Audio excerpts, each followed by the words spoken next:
Hey guys, welcome back to the channel. This is story about what if Hiruzen trained Naruto to honor Minato dying wish part 1. Before I start, please do support for more amazing content and comments for part 2. Do consider to subscribe my channel and share my video to your friends and check out the description as well. Let's start the video. As the longest, darkest night in Konohagakure's history came to an end, a flash was seen as a massive, 50-meter tall fox suddenly disappeared. Near the site of the disappearance, a blond man in a shredded white haori can be seen lying next to a beautiful, motionless redhead. In his arms, a blond baby boy with 3 whisker marks on each cheek was sleeping peacefully. As the barrier around the ritual site faded, Hiruzen Sarutobi, the third Hokage of Konohagakure no Sato, approached the downed couple. "Minato, what happened to the Kyuubi? Are you okay, my boy?" asked the previous Hokage. "Hiruzen, I don't have much time left. This is my son Naruto. I sealed the Kyuubi in him with the Reaper Death Seal. Please keep him safe. Raise him with love and help him carry his burdens. Oh, my boy. Why didn't you ask me to use that seal? The village still needs you," cried a dejected Hiruzen. Each member of the Anbu detail could be seen shaking with tears pouring out from below their masks. One silver-haired Anbu was on his knees, wailing openly and crying, "Sensei, Sensei, please don't go. Not you too, Sensei. Kakashi, don't cry for me. I protected my village and my son. He is going to need you, Kakashi. Be strong for him, help him, and when the time comes, teach him.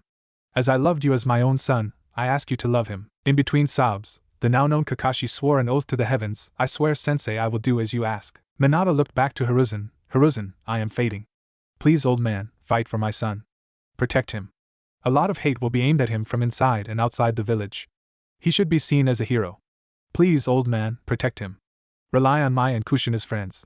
I have faith in them." With the last of his willpower, Minato rolls back on his side and embraces Kushina.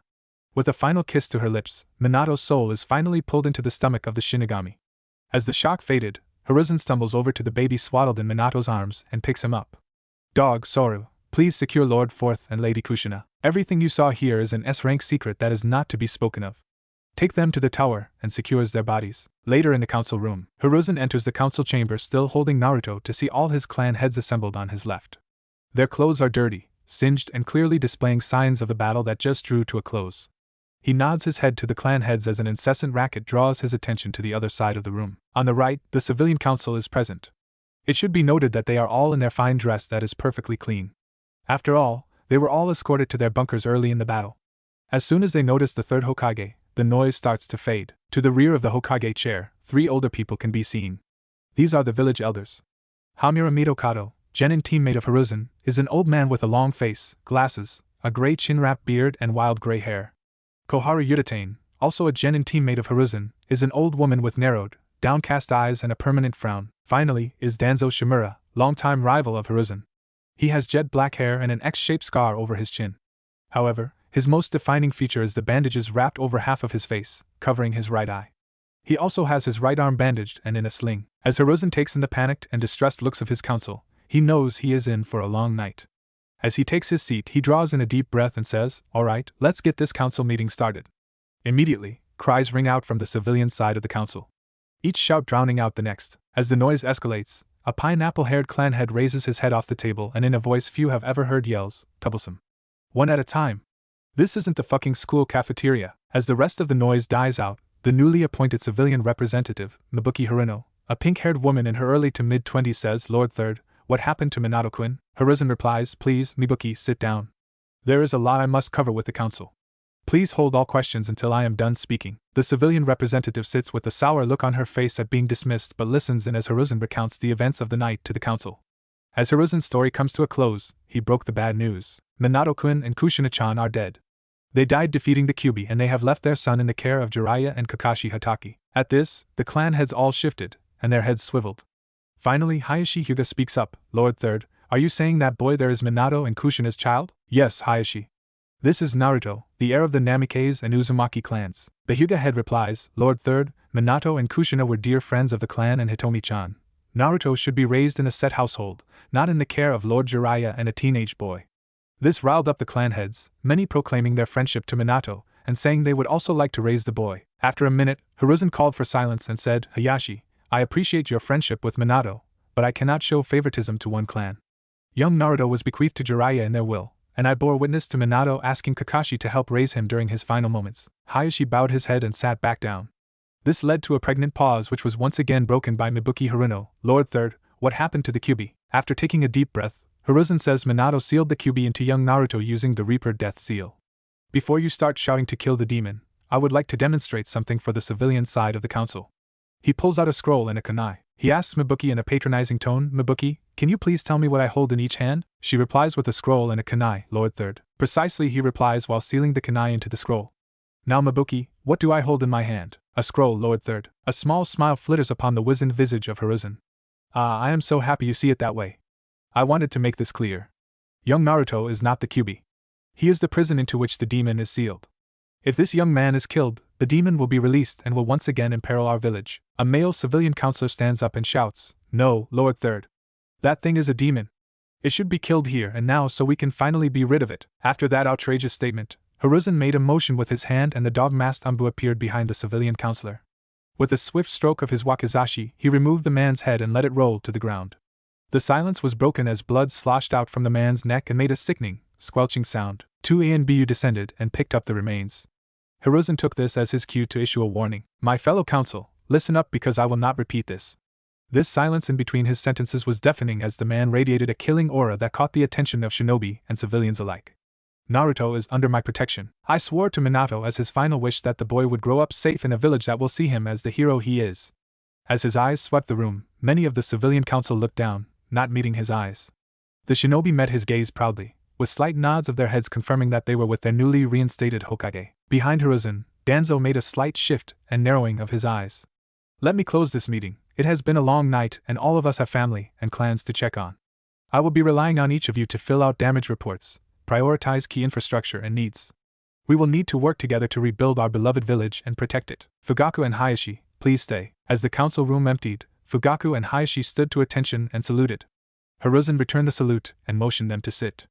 Fugaku, with over a third of the western village destroyed and the wall collapsed, I will need the police now more than ever. I also ask you, Hayashi, to provide support to the Uchiha until our defenses have restabilized. Fugaku begins to reply with, Lord Third, the Uchiha can. Enough, Fugaku. Your rivalry be damned. Every man and woman that can help rebuild and protect the village is needed now.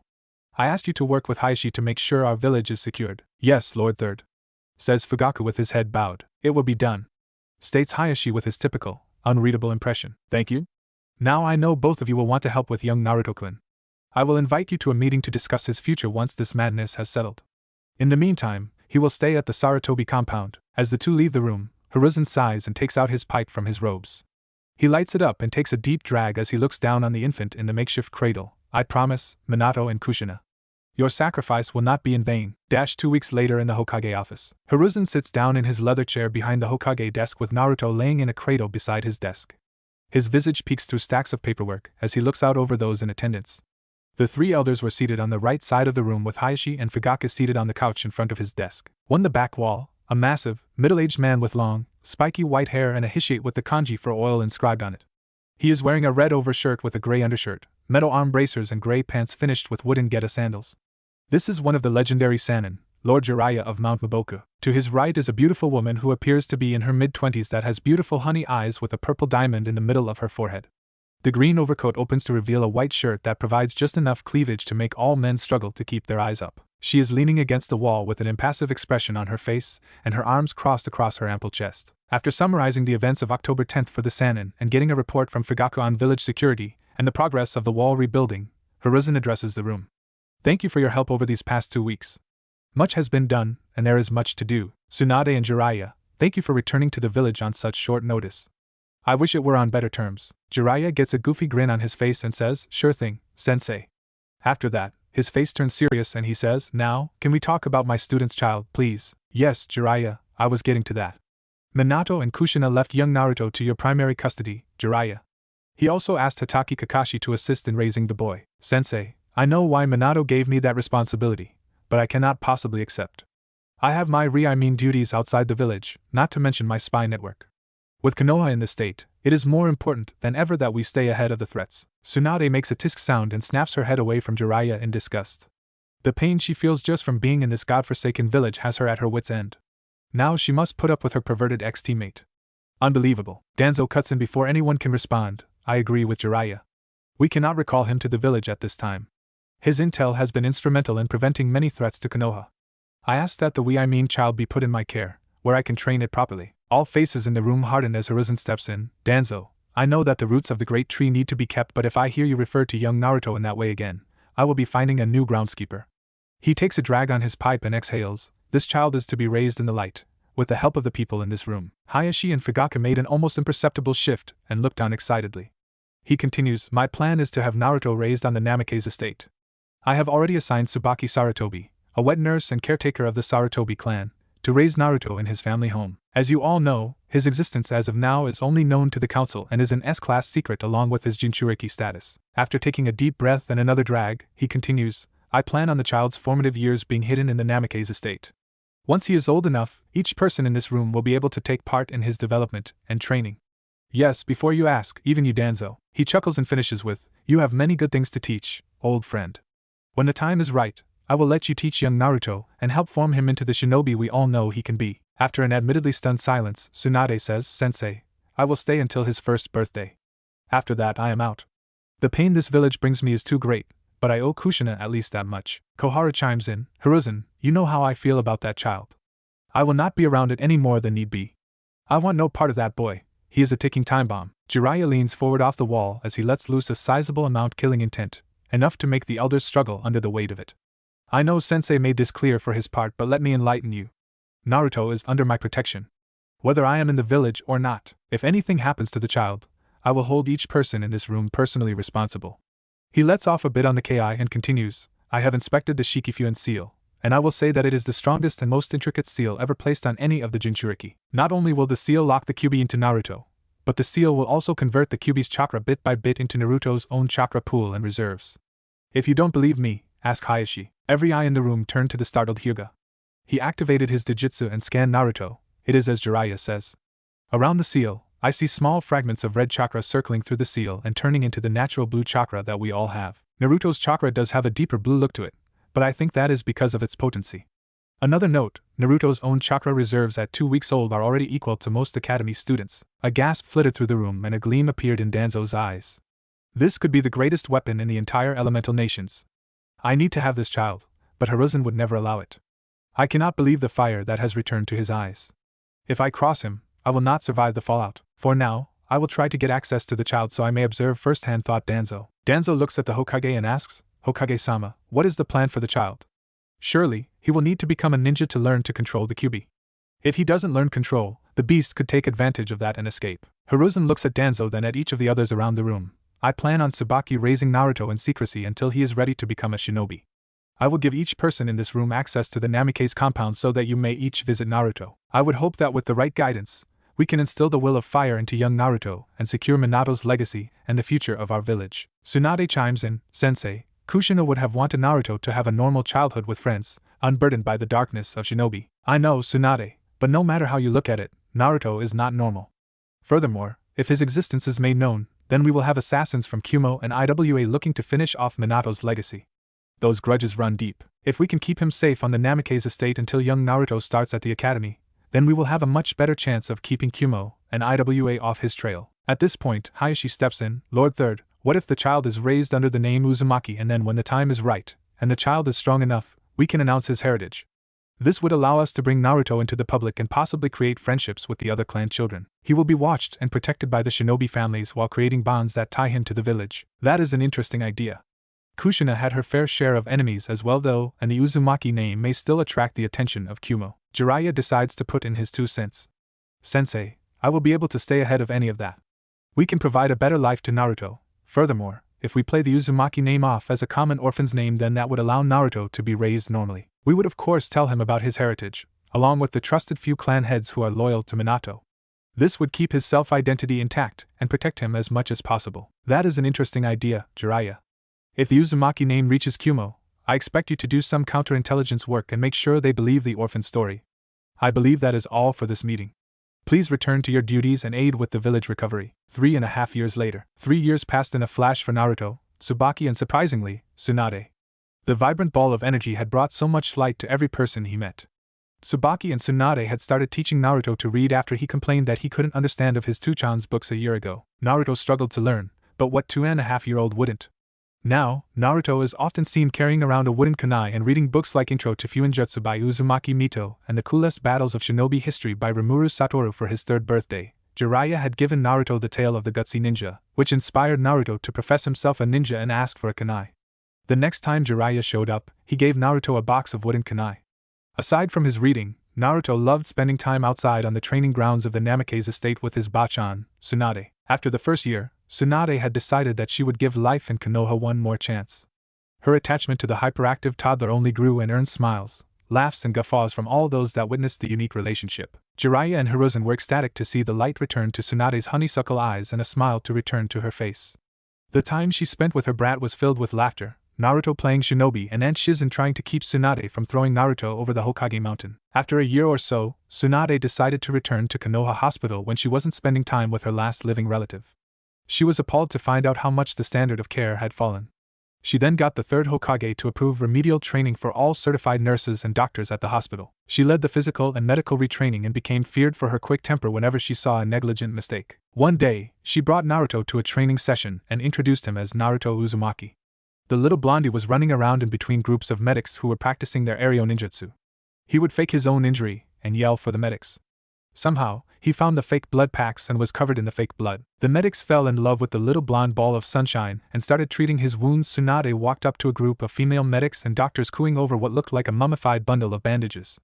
The only indicator that it was Naruto was the blonde hair that was peeking out over the tops of the bandages. The mummy training incident incited the hospital staff to nominate Naruto as their mascot. This, in turn, was how Naruto fell in love with training. He started showing up regularly for the morning workouts. Shizen, now officially confirmed as Tsunade's apprentice, would walk him through basic physical exercises. His endless energy basically guaranteed that Shizen was the one that left training tired. Once Shizen was tired out, Naruto encouraged the other medical personnel to help them finish their workouts. This was the brilliant start to Naruto's public persona. Today, Naruto was extra excited because he was invited to a birthday party for the first time. Despite Naruto getting to meet Jiraiya, Tsunade, Hokage Gigi, the weird old mummy guy, Hayashi and Fugaku, he has yet to meet and play with anyone his age. That is why today was an ultra special, super important occasion to Naruto, and he was pestering Tsubaki and Tsunade to make sure everything was perfect. Okay, Bachan. I have these nice clothes, a present, and I think I know what to say to Hayashi-sama when I get there. Am I forgetting anything? What do you say to Hayashi-sama when he greets you? Asked Tsunade with a coy smile and light in her eyes. Good afternoon, Hyuga-sama. I am grateful for your invitation. Replied a self-assured Naruto. Good, and then what do you do with the gift? I give them gift to Hayashi-sama and say that this is a gift to celebrate Hinata-san's 3rd birthday? Answered a slightly less confident knucklehead. That will do. Just have fun, Naruto, and make some friends your age. Alright, let's get going, said Tsunade as she shuffled the youngster out of the house and compound. Walking through the village, many of the villagers would point at Tsunade and ask things like, is that Tsunade-sama's child? This made Tsunade remember her little brother Nowaki, whom Naruto reminded her so much of. Naruto looked up and noticed Tsunade's slight frown and asked her, what's wrong, Bachan? Tsunade shook off her thoughts and Naruto's question and simply answered him with a smile and ruffle of the hair. After all the looks, greetings and whispers, Tsunade was glad to arrive at the Hyuga compound. The 2 gate guards noticed Tsunade walking up and rushed off to get Hayashi. As they walked through the gate, they saw Hayashi and Hitomi waiting for them. Hitomi was a beautiful woman with dark blue-black hair and pale white eyes that had a lavender tint to them. She was teammates with Kushina, and as soon as Hayashi had told her about Naruto, she had been waiting to meet her friend's hidden son. She smiled as she saw the young blonde approach. Naruto walked up with a laughably rigged posture and said, Good afternoon, Hyuga-sama. I brought a gift for Hinata-chan's birthday. Databeo. Hayashi cocked an eyebrow at the youngster, which for a Hyuga was the equivalent to a hearty laugh and smack on the back by an Akimichi. The vibrant nature of his greeting stood in stark contrast to the typical Hyuga etiquette. After Hayashi composed himself, he returned the greeting by bowing his head slightly to Tsunade. Good evening, Tsunade-sama and Uzumaki-san. I am grateful you could join us to commemorate Hinata's 3rd birthday. Truth be told, Hayashi wasn't one to throw a party for such a paltry reason, but Hitomi had been bothering him about getting to meet Naruto, and this was as good an excuse as any. I apologize, but I have to head to the Hokage Tower. The delegate from Kumo will be wrapping up with the signing of the treaty, and we have agreed to house him as a show of good faith. Tsunade waved him off and said, I am surprised you would let him stay here. Have a safe trip and we can share some sake when you get back. As Hayashi walked out of the compound with his brother and personal guard, Hitomi ushered the duo into the compound's courtyard where laughing and talking could be heard from the front gate. Naruto noticed how big and fancy the Hyuga compound was compared to his parents' house. It was modeled after an old Japanese architecture that was simple, yet elegant. As he approached the courtyard with Tsunade just a step behind him, Naruto spotted the birthday girl. She was a small little thing with dark blue hair cut in a Heim style, mouse face, and a small build. She was wearing a formal lavender kimono that made her look like a proper little noble toddler. Naruto walked up to her and kicked off the conversation with a gigawatt smile. Good evening, Hinata-san. My name is Uzumaki Naruto. Thanks for inviting me to your birthday party. I brought a present for you. The girl was stunned by his outgoing behavior and immediately blushed, looked down to the ground and kept touching her index fingers together. After a moment, she looked up slightly and replied with, "Thank you for coming to celebrate my birthday. It is nice to meet you, Uzumaki-san. My name is Hyuga Hinata. Please put your present over there with the others." She pointed to a pile of presents and smiled shyly. She was then pulled away from the conversation by another Hyuga that looked slightly older than her and had a much more rigid posture and face. After Tsunade took Naruto to get some food, they sat down at a table with a man with 2 diagonal scars on the right side of his face that had his hair done up in a spiky ponytail. He was sitting next to a similar and smaller version of himself. They both had an extremely lackadaisical posture that seemed to say, "Please don't be too troublesome." As Naruto sat down, the older of the two perked up and met eyes with Tsunade. Their silent conversation confirmed that this was Minato's son, whom Shikaku had been waiting eagerly to meet. He was the 4th Hokage's Jonin commander, and was very close to Minato and Kushina. In fact, he was one of the only people that knew when and where they were going to have the baby. The events of that night had plagued his nightmares. There was just a piece of that puzzle that Shikaku couldn't figure out. They had taken so many precautions, how did it all go wrong? Shikaku was pulled from his reflections by the loud and proud greeting of Naruto. Shikaku put on a smile and answered the vibrant blonde with, "Good evening, Naruto. My name is Shikaku Nara, and this is my son Shikamaru." Shikamaru had noticed his dad perk up and the immediate drift of his father's train of thought. He looked to his dad and then offered his hand to Naruto. The two sat next to each other and talked while Naruto ate. Let it be known that all Tsubaki's attempts to teach Naruto table manners had not yet taken effect. After Naruto finished eating, he and Shikamaru went off to play with a group of kids. As the evening progressed, Naruto had met a bunch of the clan head's children, not that he knew they were clan heirs. His vibrant nature and boisterous personality rapidly got him nominated as the leader of the group's games. They played ninja, tag, hide and seek, and even a ninja game that involved the kids trying to throw wooden kunai through holes of different sizes. During these games, he met Ino Yamanaka, Chuji Akimichi, and a feral-looking boy named Kiba. Eventually, Hinata and Neji had come and joined the group to play. The adults had been looking on with smiles on their faces. Tsunade, with sake in hand, wore a proud smile and a wistful look in her eyes. A group of 3 males stood casually next to each other while watching the children play. In this group was Shikaku and his friends Chuza Akimichi and Inoichi Yamanaka. Chuza is a big, burly man with long red and spiky hair. He towered over his 2 friends as he wore a formal black kimono with the Akimichi clan crest emblazoned over his heart and on his back. Inoichi Yamanaka is a slender man with a narrow face, emerald eyes and sandy blonde hair. He had a faraway look in his eyes as he watched the children. Inoichi broke the comfortable silence with, "He is a natural leader, just like Minato." Chuza chuckled and drank some of his beer. "Indeed he is. He is the spitting image of Minato. Although I see a bit of Kushina in him. Especially in that wild personality of his." Shikaku chimed in with, "Maybe more than a little bit of her personality. I think it may get to be a bit troublesome." The group turned as they heard a full-blown feminine laugh from behind them. They turned and greeted Tsunade, who simply nodded and said, "You have no idea." They continued a friendly conversation while watching the children's antics. As the evening drew to a close, Hitomi had invited Naruto to stay the night. She said that Naruto could stay in Hinata's room. Neji would be there as well, so nothing untoward would happen. Come on, who could ever think about 2-3-year-olds doing anything of that nature? Formalities be damned, she couldn't get enough of Naruto and the effect he was having on Hinata. After Hinata's initial wave of anxiety, the blonde had done more to get her out of her shell in 4 hours than the whole Hyuga clan had done in 3 years. A drunken Tsunade had accepted her offer and headed back to the Namake's estate to let Tsubaki know. They had bathed the kids and placed them in Hinata's room with some extra futons. The kids had fallen asleep almost immediately. As the whole estate went to sleep, aside from the patrols, Naruto's dreams began taking an ominous turn. He started to roll and shift around on his mat until he woke up and went to look for some water. As he was returning from the bathroom, he noticed that Hinata's door was open. He couldn't shake the ominous feeling from earlier, so he was on guard. He reached in his pocket and pulled out his wooden kunai and creeped to the door. When he entered, he saw a man in all black tying up Hinata and Neji slumped against the wall, bleeding from his head. After a moment's panic, Naruto screamed as loud as he could, "Get away from Hinata-chan!" As he screamed, his eyes flickered red and he jumped at the startled intruder. The man would regret not taking him seriously as a wooden kunai ended up lodged in his eye. The man then grabbed Naruto and said, "Die, brat! Damn you!" He chucked Naruto through 2 walls into the Hyuga's courtyard where he slammed into the fountain and passed out with blood coming from his head. The man then grabbed Hinata and began to run but was surrounded by a group of Hyuga guards and Hayashi. Hayashi scowled and stated in an ice-cold tone, "You will put my daughter down and come with us or your life is forfeit." As he finished saying this, Hitomi slid through the group of guards with the speed and grace of water and then began to strike the man rapidly from his blind spot. 8 trigrams protection of the 64 palms, she intoned with an icy chill as the man began to crumple to the ground. The girl he was carrying over his left shoulder had stopped him from reacting in time. As he fell, he dropped the struggling Hinata. He lay face down in the dirt, in too much pain for him to use the suicide syringe he had brought for this exact reason. He began struggling with his tongue to get to the cyanide capsule he had lodged in one of his teeth. Hayashi, with his Byakugan activated, saw this, dashed to the man and flipped him over. He paralyzed the man's jaw, forced his mouth open and removed the capsule. He pointed to 2 of his guards and told them to take this man to T&I. He pointed to his brother, Hizashi, and another branch member and had them go tell the Hokage. It was at this point that Hitomi processed Naruto's crumpled form on the fountain. She cried out in fear as she sprinted over to Naruto's body. The scream also drew Hayashi's attention, and he sent another Hyuga to go and inform Tsunade that they will be taking Naruto to the hospital. Hayashi gently pushed aside his wife and daughter that were kneeling over an unconscious Naruto and scooped him up. His heart was overflowing with gratitude and apprehension as he raced across the rooftops with an unconscious Naruto. Aftermath of Hyuga incident, Naruto woke up with a massive headache, feeling like his whole body was aching.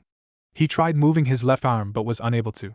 Something big, soft, and attached to something heavier was stopping him from moving. As he opened his eyes and cleared his blurry vision, he saw his Bachan was slumped over the bed with his arms secured between her 2 voluminous mounds. He looked over and saw the flowers and get well cards from the Hyugas and medical staff. The sun was beginning to light up the village and peek through the curtains. He noticed that Tsunade was beginning to stir thanks to his movement and the beam of sunlight that found its way into her eyes. As she came to, she cleared the saliva from her chin and began to cry as her eyes met Naruto's. Naruto freed his arm and patted her head. "It's okay, Bachan. I'm okay." She cleared her tears and her honeysuckle eyes shimmered as the light bounced off the wet orbs. "You scared me, brat. You were out for a whole day." After a bit, Naruto asked about Hinata. Tsunade smiled and said, "She is fine, little hero. You saved her." Naruto's gigawatt smile lit up the room and he let out a deep breath. A nurse popped into the room and saw this. She waved over the rest of the nurses on the floor.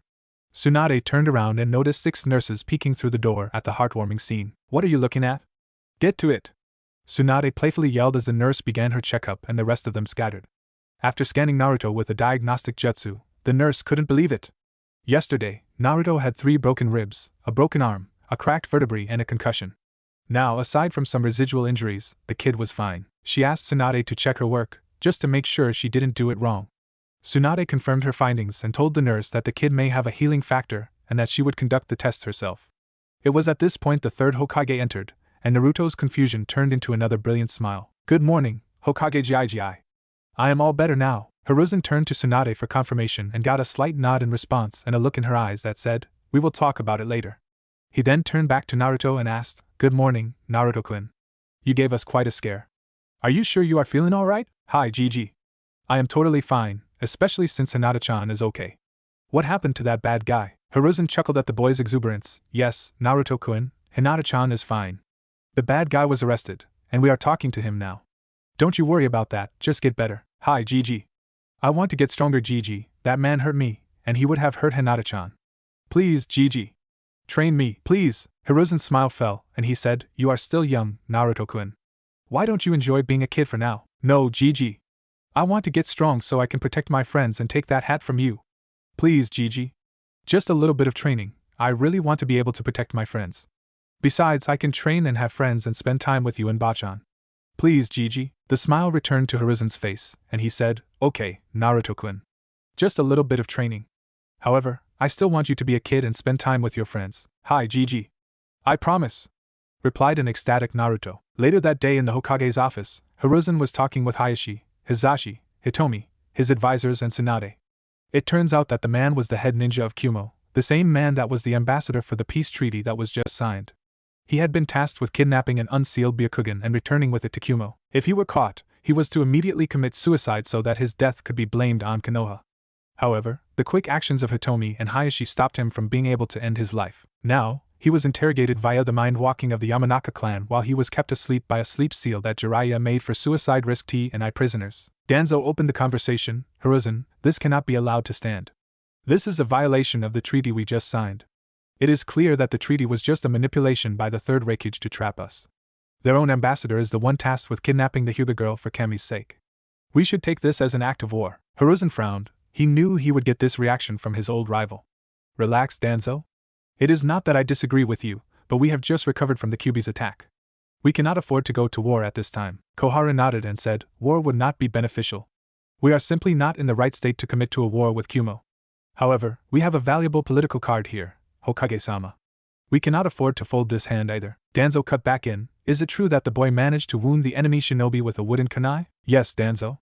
Naruto was able to catch the kidnapper by surprise and lodged his wooden kunai in the man's left eye as he was tying up Hinata, replied an amused Hiruzen. Danzo nodded his head and simply said, impressive, for one so young. As the room agreed with Danzo's statement, Hitomi spoke up, Hokage-sama, if I may speak freely? Hiruzen nodded and Hitomi squeezed Hayashi's hand as she continued, the Hyuga and the Uzumaki are the clans affected. They attempted to kidnap our heir and, in the process, they harmed the sole heir of two clans. Murmurs of confirmation came from everybody, and Tsunade's face adopted a look of cold fury. However, it would seem that revenge may be out of our reach. So how about the next best thing? She asked. Looks of confusion erupted from everyone. Then Hitomi saw a twinkle in the Hokage's eye. Yes, Hokage-sama. How about public humiliation? That is what that proud bastard of a Reikage would hate the most. Hiruzen chuckled and he took a hit of his pipe. Ah, Hitomi-chan. Remind me to never get on your bad side. What does everyone think? I think we could talk to Daimyo-sama and get his help on this. Hi, Hokage-sama. They chorused. There was a slight frown on Danzo's face, but that lifted when he heard the next bit of news. Young Naruto woke up today and asked me for a favor that I am a bit hesitant to grant. He asked me to be trained in the shinobi arts so that he could get strong enough to protect his friends.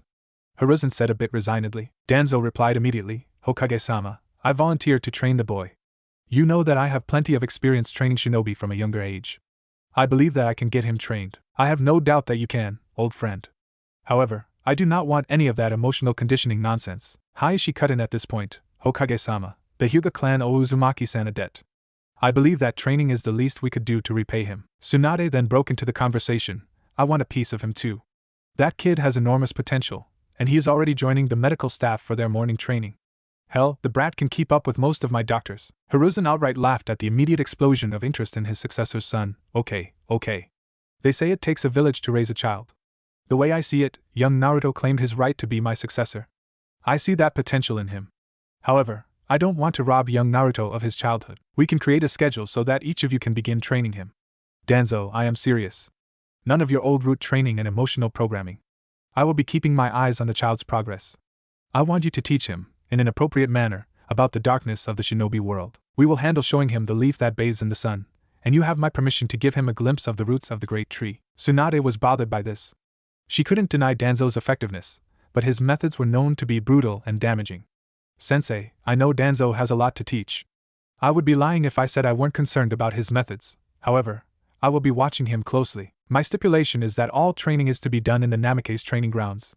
This will keep Naruto protected from prying eyes that would wonder why one boy is getting so much attention. Agreed, said Hiruzen as he once again saw consensus around the room. We will come up with a suitable schedule. I trust that Tsubaki has begun instruction of basic knowledge already. So, each of you will get 1 day a week to train Naruto. Since this is a group effort, what you teach will be known to the others. I will conduct annual progress reports with the boy. Anything else that need be discussed? With that, the meeting came to a close and Hiruzen sent a letter to the fire daimyo. Kumo's bad day. The third Reikage of Kumo was a proud man. His pride was the only thing that could eclipse his strength. So, when he was visited unannounced by the lightning daimyo, who came with a party of 100 samurai and 1 prisoner, he was in a rather foul mood. The mood soured further when he caught a look at the prisoner's face from his city's gates. The vein that immediately popped on the man's head was so pronounced that you could see his heartbeat through its pulsing. Behind him, his son and named successor, also named Ai, could be seen. He picked up on his father's foul mood and took a step back and stood in silence. When one's father was on the Biju subjugation squad and had fought the 8 Tails one-on-one and had subdued it with only a wound to his chest, one knows not to be around when said father is angry. Killer B, the third Reikage's adoptive son and vessel of the 8-tailed octopus, also backed up and gave his adoptive father room. As the lightning daimyo's entourage approached, they noticed the serious look of the entourage. The samurai took a ready stance when they saw the black lightning dancing off the third Reikage. The lightning daimyo had his men stand down since he was familiar with the antics of A. The daimyo motioned with his hand and the prisoner was brought forward. The previous head ninja of A's shinobi force wore a downcast look and sported an eye patch. He bowed his head, spoke out of turn and said, "I am sorry, Reikage-sama." It was at that point that the black lightning exploded from A's body. He bounded forward and severed the man's head from his body. As the body fell lifelessly to the ground, the daimyo looked aghast at the behavior in the presence of a daimyo. The blood that spouted from the headless man splashed near the daimyo's feet. The lightning daimyo said, "Well, I had come to discuss the diplomatic ramifications of you creating a treaty, signing it and violating it on the same night it was signed. Now, though, that seems unnecessary. I hereby decree that any and all financial assistance from the Land of Lightning, as well as mission requests and funding, are suspended until the third Reikage, has been removed from office and replaced. I also expect a formal and public apology to Konoha to be made for violating the Five Nations rules of neutrality. I will await the newly appointed Kage in the capital. That is all." The lightning daimyo ascended back into his carriage and the whole entourage turned back to the lightning capital. A deafening and palpable silence hung over the crowd as the lightning daimyo departed. The third Reikage looked frozen, as if he had locked up. His faces started turning blue and a slight twitching could be seen from his body. In his rage, his lightning chakra had gone out of control and caused his heart to start beating arrhythmically. If anyone dared to approach him, they may have noticed. Instead, they all waited for the third Reikage to explode. Then they kept waiting, nobody wanting to make the first move and draw upon the wrath of A. However, after nearly 30 minutes, A's son approached and put an arm on his dad's shoulder. "Dad, we will work this." He never got to finish his sentence because the slight pressure from Ai's massive fist was the only force needed to push his now dead father over. Everyone gasped as the third Reikage fell, face first, dead on the paved road leading into Kumo. The carnage that followed left the Land of Lightning in a state of upheaval for the next 3 months. Eventually Ai, the son of the third Reikage, was named the fourth Reikage of Kumo. The 3 months without missions and support from the Land of Lightning had caused a depression that would affect Kumo for nearly the next decade. Ai handled the public apology to Konoha as his first act as Reikage. Ai made it his mission to restore Kumo to its former glory. He had the largest shinobi force in the elemental nations. Now all he had to do was restore the faith that his father lost. It was because of all this that Ai adopted a mentality that all international dealings will be on the up and up. At least as up and up as shinobi affairs can be. Once news hit Konoha of Kumo's reaction to their humiliation, Sarutobi took all his advisors, the Hyuga clan representatives, Tsunade and Jiraiya out for a night of drinking that cost him nearly half a year of his salary. Sarutobi, while happy and very hungover, vowed to never again offer Jiraiya and Tsunade an all-expense-paid drinking night. As Sarutobi was waking up, Tsunade was also coming to her senses. She had long since moved into the Namikaze estate. The Senju estate was so empty and brought up so many painful memories. That is why, when Tsunade woke up in her bed in the Namikaze estate looking at a long mane of white hair covering a naked man that was snoring with his face down in the pillow, Tsunade then grabbed Jiraiya and chucked him out the window of her room. The racket she made and the hell she raised woke up the whole estate. Tsubaki and Naruto walked up on a ranting Tsunade. Her tirade continued until Naruto spoke up and calmed her down. Maybe it was the cute and innocent toddler, or maybe it was her completely nude state, but she eventually did calm down. Start of training. A 4-year-old Naruto woke up at the crack of dawn to get to his training. For the past 6 months, he had trained 4 days a week. On Mondays he trained with Tsunade and sometimes Shizen. On these days, he would join the hospital staff for their morning physical training. After physical training, Tsunade would make breakfast for Naruto while quizzing him on the previous week's homework.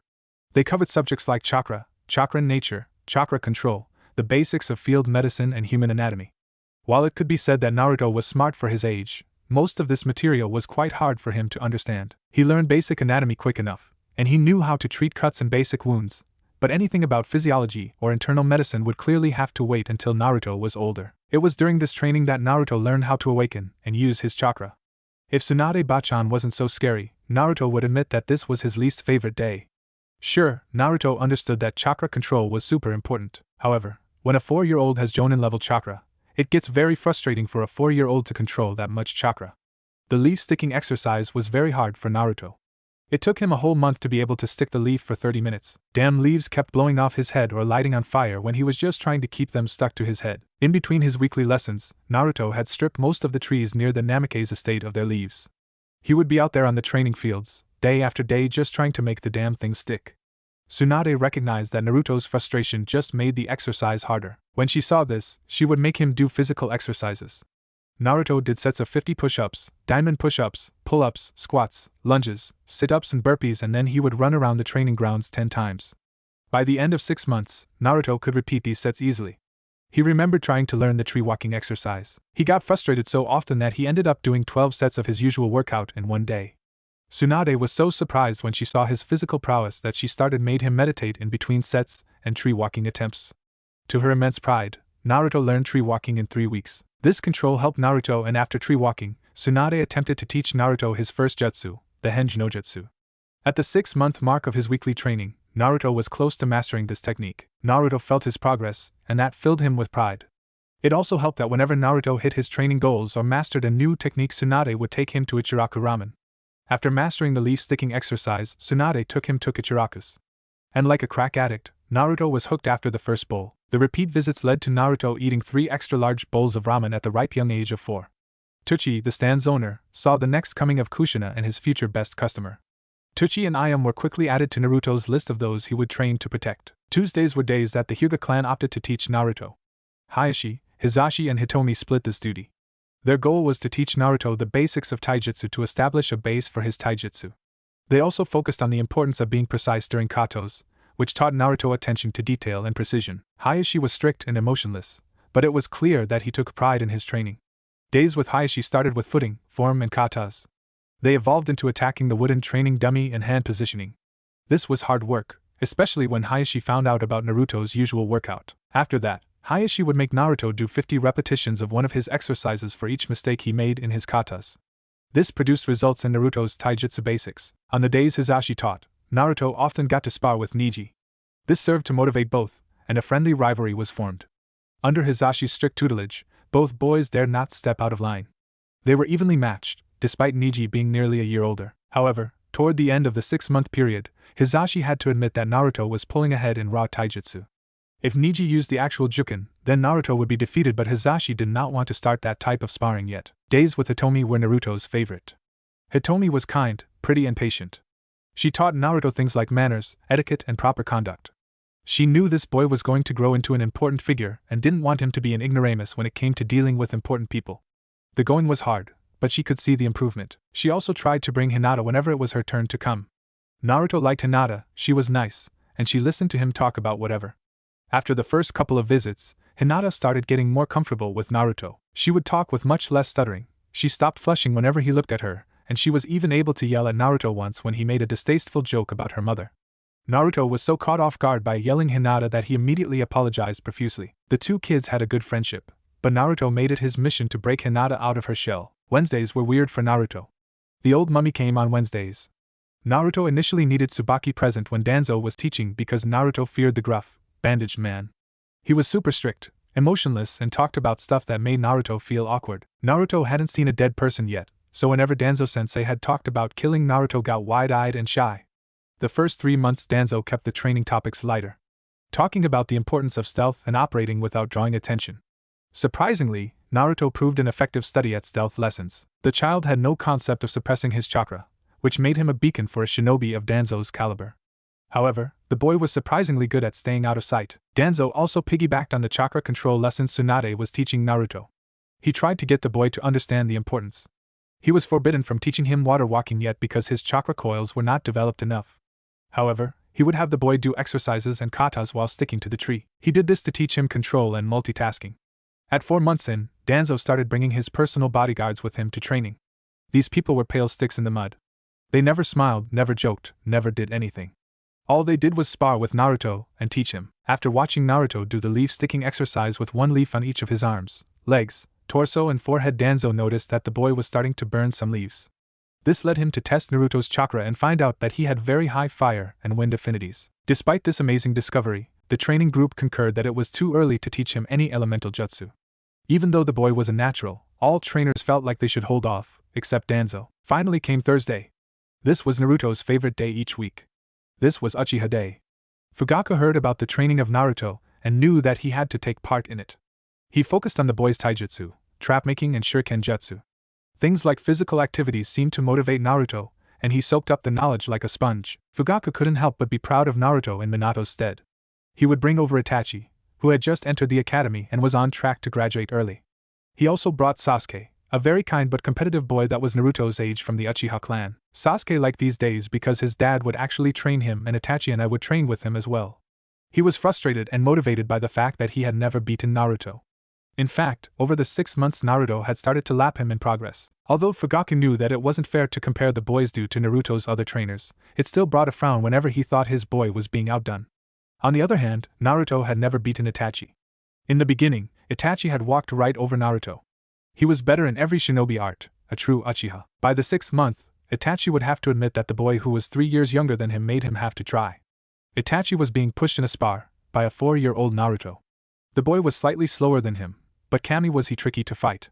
His reflexes were top-notch, and his fighting instinct was incredible. In the last week of the 6th month, Itachi activated his Sharingan by sparring with Naruto. Despite Itachi only being 8, he was now the youngest Uchiha since Madara to activate his Sharingan. When Itachi returned to the clan compound that day and told his best friend Shursui about activating his Sharingan while fighting Naruto, Shursui insisted on coming to every Thursday training session after that. Jiraiya would stop by the compound for a week at a time, a couple times each year. After the night and subsequent morning with Tsunade, they worked things out. To Jiraiya's immense relief, Tsunade said she would give them a test drive. Her conditions were there is absolutely no peeking in Konoha, and if he slept with any woman other than her, not only would it be over, but she threatened impotence. She requested that he abstain from it outside the village as well, but she knew that was a big ask. She just didn't want his perversion thrown in her face is all. Jiraiya always woke up with a shit-eating grin when he was in town, and this had a positive effect on Naruto's training. Jiraiya focused on Naruto's Fuinjutsu. Being the only Fuinjutsu master in Konoha meant that the responsibility to teach the last Uzumaki the art fell to him. Since the kid started his calligraphy when he was 3, Jiraiya was always surprised by the progress Naruto made. Jiraiya couldn't help but get excited and talk through seals when Naruto displayed an almost innate understanding of the art. When he was 4, Naruto created his own storage seal. He managed to improve on the basic storage seals found in the shinobi shops and increase their capacity by double. When Naruto was 6, he created a variation of the explosive tag that Jiraiya instantly took to the Hokage for mass production. Naruto made a flash tag that would only flash a 180-degree angle from where it was deployed. The potency of the flash depended on how much chakra was put into the tag. Being a knucklehead, Jiraiya had asked Naruto to flash him on max power to see the tag's effects. Jiraiya couldn't see until Tsunade had gotten home from the hospital that night and fixed the poor pervert's eyes. Speaking of perverts, since Jiraiya had sworn off all things perverse, he needed a muse. He found that in Naruto. The boy would talk about his innocent friendships with Ino and Hinata, and the pervert's mind automatically converted it into his raunchy novels. All he had to do was add in all things sexual, which came naturally to him, and Naruto's stories helped him find his inspiration. At the risk of Tsunade's wrath, Jiraiya gave Naruto a scroll on sensual ninjutsu. Level 1. This scroll taught Naruto how to use chakra in massages to stimulate other people, relieve stress. As Naruto's chakra control got better, he began testing out the sensual ninjutsu. At first, he offered Tsunade, Tsubaki, Shizen, Ayam and the nurses from the hospital massages. He said it was to practice chakra control and make them feel better. Most of the women found it amusing until Naruto would give them a massage on their back, feet, or hands. The immediate relief of tension and pain made Naruto a hero around the hospital. Stories of Naruto's success in the sensual arts gave Jiraiya even more inspiration and made him want to teach Naruto even more. Jiraiya poured his effort into his student's son whenever he was in town, and always left Naruto with the next level of Fuinjutsu book. At this rate, Jiraiya would be able to let Naruto into Minato's study in no time. These training sessions produced such good results that Fugaku and Hayashi couldn't help but share with the other clan heads. The hype around Uzumaki Naruto grew to a dim roar among those in the know. Sure, there are prodigies like Itachi, Shursui and Kakashi. They were young and each of them displayed an amazing level of skill for their age. However, the positive energy that each teacher got from training Naruto made him unique among the prodigies. Not only did Naruto learn at an amazing rate, but he also made those teaching him enjoy doing so. These rave reviews caused Inoichi, Chuza and Shikaku approached the Hokage about getting time to teach Naruto. For Tsum, it was the reviews on Naruto's massages that made her want to teach the boy. It seemed like a great deal to her. Teach the pup a bit, and then he can take care of all the stress. To the Hokage's amusement, all requests to teach Naruto came in on the same day. He couldn't help but chuckle. This resulted in Naruto's playdates turning into impromptu training sessions with various clan heads and heirs. Naruto's free time. The rest of the week were rest days for Naruto.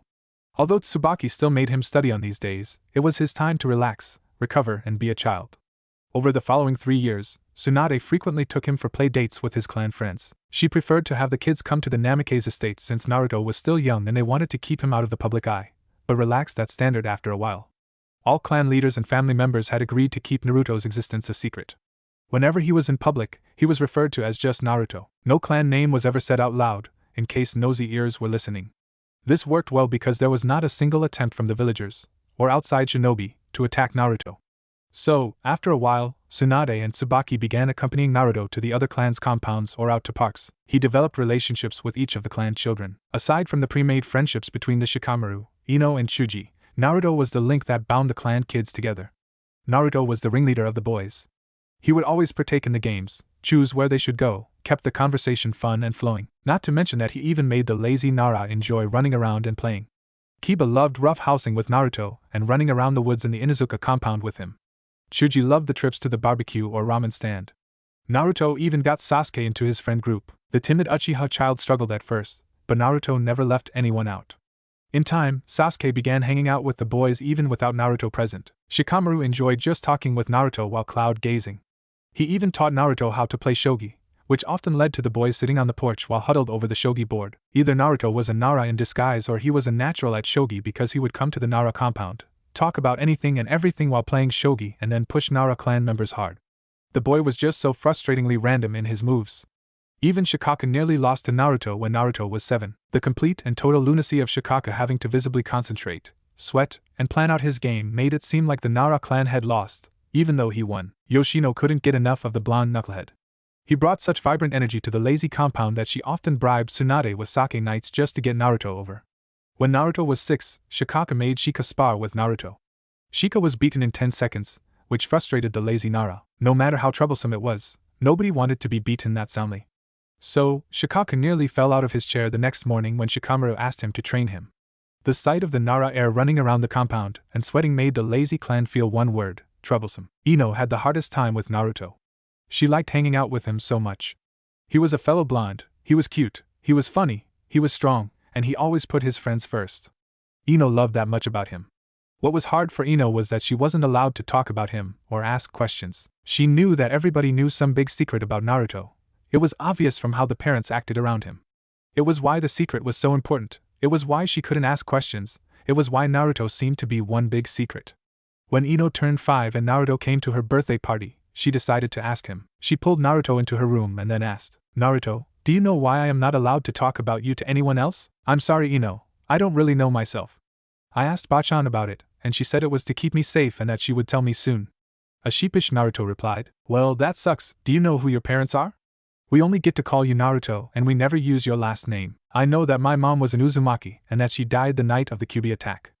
I don't know who my dad was, but he is part of that secret that Tsunade Bakun said she would tell me soon." "Oh, okay. So, you are an Uzumaki. Were they a clan?" "I haven't heard of them." Naruto's face fell and he replied, "Yeah, they were a clan. Supposedly they helped found Konoha, but they never really lived here. Then, in the Second Great Ninja War their home was destroyed. Tsunade Bakun thinks that I may be the last Uzumaki." Ino felt terrible. She saw how much this hurt Naruto, and she didn't want him to be sad. She even surprised herself when she leaned forward and gave Naruto a kiss on the cheek and said sorry for asking. A blushing Naruto reeled and asked Ino, What was that for?" Ino giggled and replied with, "It is because I like you, silly, and I don't want you to be sad." From that point forward, Ino was Naruto's champion in the gossip network. She kept an ear out to make sure nobody was talking about Naruto or spreading any information that shouldn't be out. Sure, she loved telling her friends how nice and cute he was, but she never betrayed Naruto's trust or told anybody his last name. She kept him on a pedestal in her heart as the truest standard of a friend. Meeting the fox, Naruto loved his life. He was almost 8 years old. Tsubaki had always been there for him, taught him and, dare he say, loved him. Tsunade was another part of his family that Naruto couldn't live without. She kept him reeled in and bound to sanity. Naruto always found it amusing when Tsunade would pull him inside from a long day's training. She would throw him into the bathroom and not let him out until he was spotless. Her training was productive and made him feel in control of himself, which was quite a feat for an endless ball of energy. He has been meditating for almost 4 years now. This practice helped him process his training into easily manageable and digestible portions. It was during one such meditation session at the end of Naruto's training that Naruto went deeper than ever before. He was feeling his chakra and giving into its flow. He followed it from its origin, his heart, down and throughout his body. As he got caught in the flow, Naruto felt something pull on his conscious. As Naruto followed that pull and opened his eyes, he found himself in a hallway. One side of the hallway was illuminated in blue light. As he reached out and touched it, he immediately knew that it was his chakra. He could feel the flow. As he crossed the hallway, he paused in front of the red lighting. Once again, he knew it was chakra, but it felt different. As he reached his hand toward the red light, he felt the heat and immense energy it was emanating. When he touched the source of the red light, he felt anger and hate and something else. It felt wrong, like it was off balance. While this feeling scared him a bit, he decided to follow the hallway. He noticed as he walked by that the doors were labeled with names. Over one door read Bachan. Out of curiosity he opened it, and watched a memory of him and Tsunade learning water walking. That was only a couple months ago, but it played out for him like a movie. He was in his orange swimsuit, completely soaked from head to toe. Tsunade was standing out on the lake laughing at him holding her favorite bottle of sake. Ah, come on Bachan. There is something you aren't telling me. I can't seem to get this right. Last time, I created a tidal wave and this time I take one step and then fall right in. It is something you have to figure out for yourself, brat. It is kind of like tree walking, that is the only clue that I will give you. Naruto pouted for a bit, then got a devious smirk on his face. Are you sure that's all you can tell me, Bachan? If you help me get this done today, I will give you shoulder and foot massages every day this week. Tsunade couldn't help but be proud of this bugger. Alright, brat. The thing is that water is not a solid like wood. Therefore, the chakra flow cannot stay fixed. You must fluctuate your chakra based on the depth and condition of the water. Try double what you did for your last attempt than just trying to stand on the water's surface before walking. Thanks, Bachan, said Naruto as he flashed his million-watt smile at Tsunade. After another few attempts, Naruto found the right flow and was able to stand on the water. Naruto focused on pulling himself out of the memory and stood in front of the door. This was surreal. Who knew he could meditate and review memories like this? As he marveled on this, he continued walking down the hallway. After a minute, he came upon a massive door, about 40 feet high and 20 feet wide. It was emblazoned with the crest of a nine-tailed fox on each door. Naruto felt drawn into the room, like there was something he needed to do in there. As he entered, he marveled as the room opened up into a massive auditorium-like room. However, Naruto noticed that he couldn't see all the way across. After a bit, the room faded into darkness. So, being a curious, almost 8-year-old child, Naruto continued walking. As he approached the darkness, a massive cage came into view. Being this close, Naruto could not see the end of the cage. Since Naruto couldn't see anything behind the cage, Naruto called out, "Hello, is there anybody there?" After he spoke, a light appeared from above and illuminated the massive head of a fox. Its head was lying over its paws that were crossed under its snout. Naruto could feel the massive power radiating from the creature. Its beautiful fur produced a reddish-orange sheen that was beautiful. The beast didn't move or do anything, so Naruto called out again, "Hello, Mr. Fox?" This got a response from the creature. It opened its massive eyes, and in its eyes, Naruto saw the projection of what looked like a windmill shuriken. It had 3 black blades with a hole in the middle. Each of the blades curved off clockwise and connected to the next blade. Underneath the projection of this shuriken, Naruto could see a pair of slitted red eyes that looked out of focus. Naruto was stunned by the pattern, but he got the feeling that something wasn't right. It was then that Naruto heard one word before being ejected from that place: help. Naruto reeled and took a deep breath upon returning to the world. He couldn't believe what he just experienced. He knew that happened inside him, otherwise he wouldn't have been able to see his own memories. So, what was that, Fox? That was so vivid and real. It couldn't have been his imagination, could it? No. No way. It asked me for help. There is something inside me that needs help, thought Naruto. He got up and raced off to find Tsunade. Since the sun was setting, Naruto was sure that he would find Tsunade in the kitchen with Tsubaki. He would probably get scolded for missing dinner again. As he burst into the kitchen, Tsunade laughed at him. "Out late training again, brat? Your dinner is in the fridge." Despite his hunger, Naruto needed to get this out. "Not now, Bachan. I have something very important to ask you." Tsunade and Tsubaki noticed the serious and slightly panicked look on his face. "Okay, Naruto, what is it?" "Bachan, I was meditating and saw something. I need to know. Is there a fox in me?" The color drained from Tsunade and Tsubaki. Seeing their reaction, Naruto knew the likely answer. For years of learning and training, his mind led him to one conclusion: is it the Kyuubi? After a pregnant pause, Tsunade answered Naruto, "Yes, brat. There is a long story behind this, and it appears we will have to deal with it now. Get cleaned up and then we are going to the Hokage's office." An hour or so later, Tsunade, Tsubaki and Naruto walked into the Hokage's office. Hiruzen had dealt with most of the paperwork, and was puffing on his pipe as they entered. He immediately noticed the serious looks on their faces and sat up. "Good evening, Naruto-kun. What brings you to me so late in the day?" Tsunade answered by asking Hiruzen to clean the room and asking if Jiraiya was in town. At the serious response, Sarutobi said that Jiraiya just got into town. He dispatched an Anbu to find him and bring him to the office. 15 minutes later and Jiraiya jumped in through Sarutobi's window and threw out a casual, "What's up, sensei?" He then looked around the room and saw the rest of its occupants. He walked up to Tsunade and gave her a chaste kiss while greeting Tsubaki and ruffling Naruto's hair. Tsunade returned the kiss and said, "Jiraiya-kun, serious mode please." This got an immediate response from the normally playful Toad Sannin. Sarutobi retook control of the conversation and said, "Okay, Naruto-kun. Why don't you tell us what this is about?" Thus, Naruto recounted his trip into his mind. What started as being impressed by being able to visit one's mindscape turned into a deathly silence and pallid looks on the faces of Jiraiya and the third Hokage. Okay, my boy. It appears that it is time to have this conversation, replied Hiruzen with palpable desire to avert this conversation. Thus, Hiruzen began recounting the night of the Kyuubi attack with the conclusion of the Kyuubi being sealed into Naruto. Naruto processed the information for a bit, then asked, Gigi, something didn't feel right with the fox. When I felt its chakra, it felt like something was interfering with it. Like when Shizunekin put me in a genjutsu. Then, when the fox opened its eyes, it looked like something was on its eyes. The pallid expression of Jiraiya and Hiruzen darkened, while Tsunade and Tsubaki didn't seem to know what was going on. It was Jiraiya that asked, Naruto, could you show us? Maybe draw it for us. Sure thing, Jiraiya-sensei. Naruto unsealed a brush and some paper from a storage seal on his shirt. He then drew out the pattern that he saw on the fox's eyes, and the entire room was drowned in killing intent from the Hokage. In response to this, Anbu showed up kneeling. What do you need, Hokage-sama?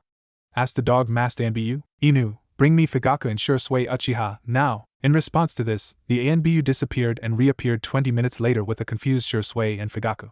The Hokage held up Naruto's drawing and asked, do you two recognize this pattern? Although confused, and now slightly perturbed by the feeling in the room, they both nodded. Hiruzen then asked, Fugaku, this is the pattern of a Mangekyo Sharingan, will be called MS for short from here on out. Is that correct? Although he was hesitant to spill clan secrets, Fugaku caught the mood in the room and noted the present parties. Hi, Hokage-sama. May I ask what is going on? Hiruzen had Naruto retell his encounter with the fox, and he put focus on how things felt off and the pattern on the fox's eyes. Both Fugaku and Shursui immediately went white. There had been suspicions about the fox being controlled, specifically by the Sharingan. Now, there is little doubt. So, there is either a traitor among the Uchiha, or an unknown MS wielder controlled the fox. Fugaku, I never thought I would have to ask this, but I need a straight answer from you. Are you two the only MS wielders in the Uchiha clan currently? Hi, Hokage-sama. As far as the clan is aware, that is correct. You understand the implications of this effect being on the Kyuubi still? Hi, Hokage-sama. The user is still alive, and if the fox were free, it would still be under that user's control. At this point, the Hokage flared his chakra again, calling the Anbu. Bring me Inoichi, it is an emergency. Once again, the Anbu disappeared and reappeared with an Inoichi in his nightwear. You called, Hokage-sama? Yes, Inoichi. There is a lot going on, but I trust Fugaku and Shursui will consent to you taking a look through their minds. I need to clear them of suspicion before we move forward. Fugaku and Shursui looked startled, but nodded their heads nonetheless and said, Hi, Hokage-sama. A very confused and hesitant Inoichi responded, Can I ask why, Hokage-sama? Hiruzen looked to Naruto, who once again recounted his visit to the fox's chambers. Inoichi was stunned speechless. He was only brought back by Hiruzen clearing his throat. Inoichi, make no mistake. I trust Fugaku and young Shursui there. I need only confirm what I believe before we can move forward. It will be done, Hokage-sama, replied Inoichi as he bowed and saluted. After an hour of mind-walking both Fugaku and Shursui, clearing them both of any liability, Inoichi recounted to the Hokage that they are trustworthy. Okay, Fugaku and Shursui, do either of you possess enough chakra to attempt and break the control on the Kyuubi? Fugaku responded with, Hokage-sama, my MS does not have any mind control abilities. Mine are all combat-oriented. He then looked at Shursui. I believe I can do it, Hokage-sama. I want to help Naruto-kun. Hiruzen nodded and looked to Inoichi. Can you take Shursui into Naruto-kun's mind and attempt to free the fox of this genjutsu? Inoichi paled. Hokage-sama, that is extremely risky. What if the demon awakes and attempts to hurt Naruto, Shursui, or myself? According to Naruto-kun, the fox said only one word, help. If we were to help it, not only would eliminate the control an unknown enemy has on the Kyuubi, but it might be grateful and make things easier on Naruto-kun. Naruto stepped forward. Gigi, I don't know a lot about this, but I want to help it. It has been under someone else's control for almost 8 years. If I were it, I would want somebody to help me. The room marveled at the confidence and righteousness of this boy. Most ninja would cower in front of the Kyuubi, but this boy is standing up to his burden head on. Inoichi reluctantly conceded, Hi, Hokage-sama. Shursui also nodded. Inoichi continued, Okay, you two take a seat on the couch. Naruto, when I connect Shursui to you, your mind it is going to feel heavy. I need you to focus on meditating and drawing us back to your mindscape. I will help guide you there. Shursui, just hold on to my chakra and enjoy the ride. Once we get there, it is all on you. Hi, Inoichi-sama. As Inoichi sat and touched Shursui's head, a moment later Naruto felt Inoichi's hand touch his head. He then felt their presences and dragged them along his chakra flow, down toward his stomach and into his seal. The three opened their eyes in the hallway that led to the Kyuubi's auditorium. Inoichi marveled at the layout and precision of a child's mindscape. When he saw how the memories were divided by each person important to Naruto, he marveled at the boy's ability to organize his mind in this way. The group continued walking to the massive door. Before opening the door, Naruto gave them a warning to prepare themselves. They both nodded and followed in after Naruto. The immediate pressure they felt from the Kyuubi's aura was immense. The density of its chakra, the might of its presence. Then there was this child, walking forward like it didn't bother him at all. Naruto approached the cage and called out once again, "Kyuubi, I am here. You asked for help, I have brought it." The light above once again illuminated the head of the giant fox. It opened its eyes in response to the noise and looked out at Naruto, Shisui, and Inoichi. Inoichi took a step back and felt himself sweat. Shisui marveled at the fox and the pattern emblazoned upon its eyes. He took a deep breath, channeled his chakra to his eyes, activated his Sharingan, which gradually transitioned into his MS. This got a response from the fox. Its head raised and it seemed to respond to the Sharingan. Shisui intoned, "Kai, Koto Amatsukami, return to your own free will, Kyuubi." The lights around the room shuddered. The Kyuubi let out a mighty roar that instantly ejected Shisui and Inoichi from the mindscape. The Kyuubi stood and shook out its fur, seemingly happy to be moving of its own volition for the first time in 8 years. After settling back down and getting comfortable, the Kyuubi looked at Naruto with its massive, red-slitted eyes. He took in the boy in front of him, and a growl emanated from deep in its throat. "So, I finally meet my new jailer. Normally, I would eject you from my presence, but I am in your debt," said the Kyuubi in a deep tone that radiated with power. The young boy standing in front of the majestic fox stood stricken by the combination of power, grace, and beauty. He took a while to process that the Kyuubi was waiting for him to respond. "It's nice to meet you, Kyuubi-sama. My name is Naruto Uzumaki." A guttural chuckle escaped from the Kyuubi. "Ah, so Kushina's brat is the one I am now stuck in. Well, boy, as I said, I am in your debt for freeing me from that man's cursed control. I do not leave debts unpaid, so speak." I don't really want anything from you. I saw you when I was meditating and noticed something wasn't right.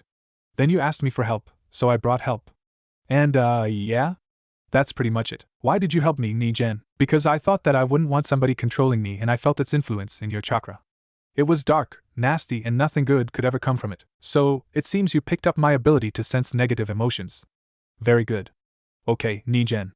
As I said, I do not want to be in your debt, and I am tired from that accursed genjutsu. I will answer one more question, then I will sleep. Oh, okay, said an overwhelmed Naruto. Then he took a deep breath and asked, "Did you attack Konoha because you wanted to, or were you forced to attack Konoha?" Once again, a deep chuckle filled the auditorium. "When I was ripped from your mother, I was angry. However, as I was reforming, that man put me under his control. After that, he gave me the command to destroy Konoha. When I was given that order, I began attacking your village until that yellow-haired Neji and the toad attacked me and moved me away from the village. We fought for a bit, but the toad and your mother held me down while that cursed Yondaime Hokage sealed me into you." "Wow, so the Yondaime did fight you, huh? And my mom?" "Thank you for telling me. Can I ask one more thing?" The Kyuubi nodded while looking at this child. Such a small Neji, but he is holding in his fear. "What's more, I don't feel any hate or resentment coming from him," thought the Kyuubi. Naruto continued, "Can you tell me about this man that controlled you? I want to tell my Hokage Gigi and Tsunade Bakon about him." "Very well, tiny Neji." The man wore a black cloak and an orange spiral mask. The mask had an eye hole on the right side where his accursed Sharingan put me under his control. "That is all for today, I wish to sleep. Give me some time and think about what you want from me. I do not wish to owe any favors." "Thank you, Kyuubi-sama. By the way, my name is Naruto Uzumaki, Databale." As Naruto withdrew from the Kyuubi's auditorium and exited his mindscape, he heard that deep chuckle again. "Very well, Naruto Uzumaki." As Naruto came back to the real world, he blinked open his eyes and saw every eye in the room trained on him. Tsunade was worrying over him like a mother hen. When she saw him come to, she crushed him into her in a full-blown, back-breaking hug. Naruto, are you okay?" The boy was exhausted. His eyes were threatening to close on him. He shook out his head and summoned just a bit more energy. Hi, I am fine. I just talked with the Kyuubi for a bit. He told me about the man that attacked that night, and put him under his control. He also said that he owes me a favor for breaking that genjutsu, and that I should think about what I want from him." Everyone was startled by this bit of information, but Jiraiya and Sarutobi's eyes met briefly. They had their suspicions about that night, now they were confirmed. Naruto continued, "The Kyuubi said that a man in a black cloak with an orange spiral mask took him out of my mother. The mask had one eye hole on the right-hand side and that all he could see was the Sharingan." Fugaku and Shisui exchanged a worried glance to each other, then looked to the Hokage. Hiruzen locked eyes with each of them. "This information is to stay in between the people of this room. The damage this could do to the Uchiha and the village is unimaginable. Naruto, that is all for tonight. I will ask you to come back to my office later to review this conversation you had with the Kyuubi. For now, go home and rest. It is clear you need it." Tsubaki bowed to the Hokage and took Naruto and left the room. "Fugaku, I trust you, Minato trusted you and Naruto trusts you. I need you to be discreet and investigate every clan member that was unaccounted for that night. Before you start, I am not saying with certainty that it was anyone still within the village that did this. However, we cannot leave any stone unturned. You are not to tell anybody of the real reason, but I need you to watch your own clan. Fugaku's face tightened. The Uchiha clan were a proud clan. It is painfully obvious the ramifications this could have on his clan. So, he swallowed his pride and the bit of betrayal he felt at suspecting his fellow clan members. Hi, Hokage-sama. It will be done. Shursui bowed with Fugaku, showing his loyalty to the Hokage. Very well, that is all for tonight, you may return home. We will talk more later. He continued. Jiraiya, I don't even need to say it. Find this man in the orange mask. Work that spy network of yours. It is clear that this man poses the greatest threat to our village. And please be discreet. We don't want him knowing that we know. Jiraiya replied with a deadly serious face. Hi, sensei. I will set out soon, but it is time the Gaki knows. It is time we give him access to his inheritance, and help prepare him. Please, sensei, tell him. He is ready. With those parting words, Jiraiya jumped out the window. The night drew to a close. So much time had passed that the sun was rising, and light began peeking into the Hokage's office. He sighed. This damn job is going to be the death of him. He shuffled some paperwork into a makeshift pillow and tried to catch a little bit of sleep before the day started right back up on him. The next afternoon, Naruto woke up from a restless night, or should he say morning's sleep.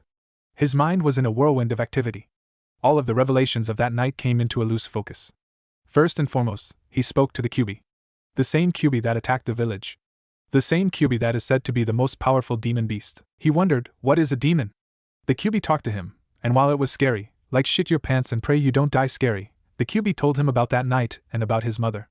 He said he was ripped out of his mother, but then she held him down. So, the Kyuubi being forced out of his mother didn't kill his mom. Then what killed her? As one thought came into clarity, another thought assaulted it and forced it out of focus. Thus, when a disheveled Naruto scooted into the kitchen rubbing his eyes, both Tsunade and Tsubaki adopted concerned looks on their faces. Tsubaki opened the conversation. Did you get any sleep, Naruto? You still look quite tired. Hi, Tsubaki-kaken. I just have a lot on my mind, and I can't seem to settle it all down. The response enhanced Tsubaki's concern, and she walked over to Naruto and embraced him in a motherly hug. It was the least she could do after this child brought so much light and life back into her world. He had brought her back from the brink of losing herself in grief after the Kyuubi attack. Naruto seemed to melt into the hug as she whispered comfortable reassurances into his ear. Brat, I know you probably have a lot of questions, so why don't we answer some of your questions before we go back to the Hokage's office? Asked Tsunade in a gentle tone. Okay, Bachan. Can you tell me about Kushina? Is she really my mother? A small smile lit upon Tsunade's face as she remembered the brash, raucous, and eternally loyal Kunoichi. Your mother was an amazing woman, Naruto. She was so excited when she found out she was pregnant with you. She should have been the one here with you instead of me. I was supposed to be the one to deliver you, but I was out of town at the time. Guilt-racked Tsunade. She had been so caught in her own grief that she went on a bender in Tanzaka town and completely missed Naruto's birth. If she were there, maybe if she were there that whole night would have been different. Bachan, I wish I knew my mother, but you and Tsubaki-kaken have always been here for me. You have helped me so much. I don't know why you look sad, but please, Bachan, don't ever say you shouldn't be here. I don't know what I would do without you. I love you, Tsunade Bakon. And with those 3 words and a hug from the tiny blonde, the dams broke. The pent-up grief and frustration flowed out of Tsunade and onto Naruto in the form of sparkling, purifying tears. After that, Tsunade spent the rest of the early afternoon sharing stories of Kushina with Naruto. The smiles and laughter emanating from the blonde lit up the house and seemed to clear out the remainder of Tsunade's grief. Okay, brat. It is time we went back to talk with the Hokage. 20 minutes later, Naruto and Tsunade ambled into Hiruzen's office and saw Jiraiya leaning against the wall to the Hokage's left. Hiruzen made a quick hand sign, and 4 blurs could barely be seen leaving the room. Jiraiya then flashed through a quick series of hand signs and slammed his hand on the ground. A translucent blue light flowed into kanji as it spread out in the 4 cardinal directions around the room. Okay, Naruto-kun. Last night you said the fox told you a couple things. Could you repeat them for this worn old man?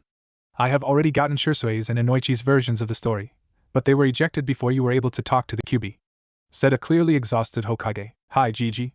The Kyuubi said that the man attacked and somehow forced the Kyuubi out of my mom, Kushina Uzumaki. He then said the man put him under some super strong genjutsu and ordered him to attack the village. He also said that the 4th Hokage sealed him into me while some giant toad and Kachan held him down. Then he said he owes me one favor for freeing him from the genjutsu, but I don't really know what to ask him for, replied a vibrant and refreshed Naruto. His earlier conversation with Tsunade helped slow his thoughts down enough. Very good, Naruto-kun. Let's take this one at a time. What the fox says matches with what we found that night in the cave after the Kyuubi's attack.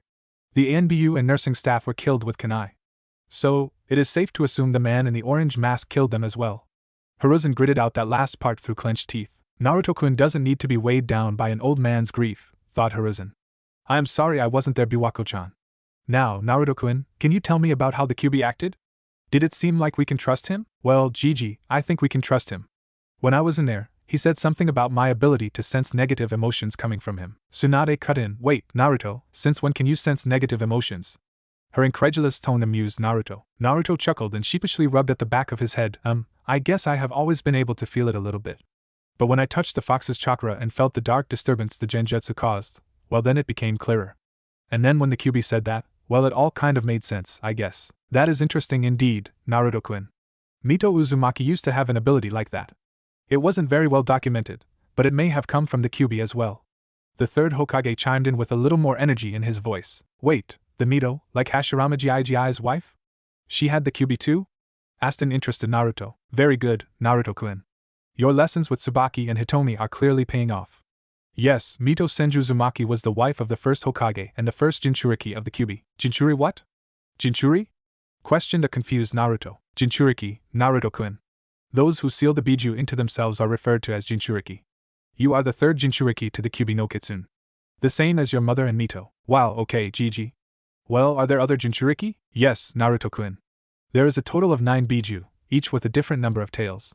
These biju are sealed into humans and the humans are called Jinchuriki, meaning the power of human sacrifice. Answered the Hokage in his professor tone. That's awesome.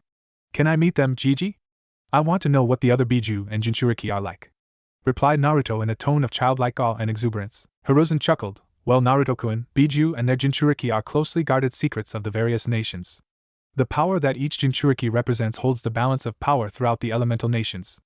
Therefore, it is not common for the Jinchuriki to meet unless it is on the fields of battle. That is one of the reasons we have kept you so hidden, Naruto-kun. Because I wanted to give you the chance to grow before you were known to the public. Okay, Gigi? I understand, but you said one of the reasons. What is the other reason? Hiruzen sighed and took a deep drag on his pipe. Jiraiya and Tsunade stepped forward and put a hand on each of Naruto's shoulders. Naruto-kun, I am going to tell you a big secret because I believe I can trust you. Until we all decide that people should know, you need to keep this a secret. As of right now, only a few of the clan heads know who your father is, and it needs to stay that way. My father. Are you finally going to tell me who he was? Naruto's tone cracked and damn near broke every heart in the room. We sure are, Gaki. We all trust you can handle this, so please stay calm and listen to the Hokage. Jiraiya said with a big smile plastered on his face. Tsunade just gave his shoulder a little squeeze. Hiruzen continued, okay, Naruto-kun. You already know your mother was Kushina Uzumaki. What you may not know about her is that she was the Whirlpool Princess. In her home nation of Uzushiagakure, she was the daughter of the last Kage before its downfall. And your father was Minato Namikaze, the fourth Hokage. Hiruzen let that hang as he observed the boy. His eyes were wide and shining with a layer of yet-to-fall tears.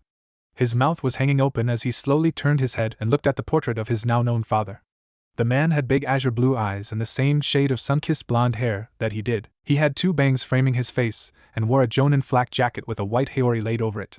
The confidence and power he exuded could be felt from his portrait alone. As Naruto was lost looking into the portrait of the fourth, Hiruzen walked over to said portrait. He opened the picture that was set on some hinges to reveal a seal that was kept behind the picture.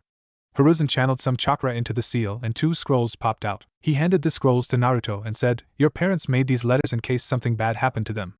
In the ninja world, letters like these are needed to make sure loved ones get closure. Your parents gave these to me the night before you were born, Naruto-kun. Naruto hesitantly accepted the letters. With tears in his eyes, he opened the scroll that had a red hemming around its edges. Naruto looked down at the scroll through tear-filled eyes and read to Naruto-kun from Kushina Uzumaki Namikaze. Anata, Naruto-kun, if you are reading this, it means something happened to me. I am writing this the night before I give birth to you. I cannot put into words how excited I am to meet you. For these past 9 months, you grew in me and my love for you grew every single day. Your father is a great man. If something happens to me, then you can trust in him. Minato-kun has been heckling me every day to listen to Tsunade, and he is constantly nagging me about my health. Your father has loved you since the day I told him. Oh, Naruto-kun, I hope I get to tear this letter up. I hope you never have to feel this pain. My heart is shattering just thinking of you living without your Kachan. Naruto, if the worst does happen, there are a few things you need to know. I left the whole Konoha version of the Uzumaki clan scrolls in your father's study. The scroll is secured behind an Uzumaki blood barrier, and it is the one that is red. Use it wisely, use it to grow strong to protect yourself and those important to you. Second, Uzushiagakure fell 12 years before your birth. I never got the chance to go back there. If you can make it there, please secure our heritage.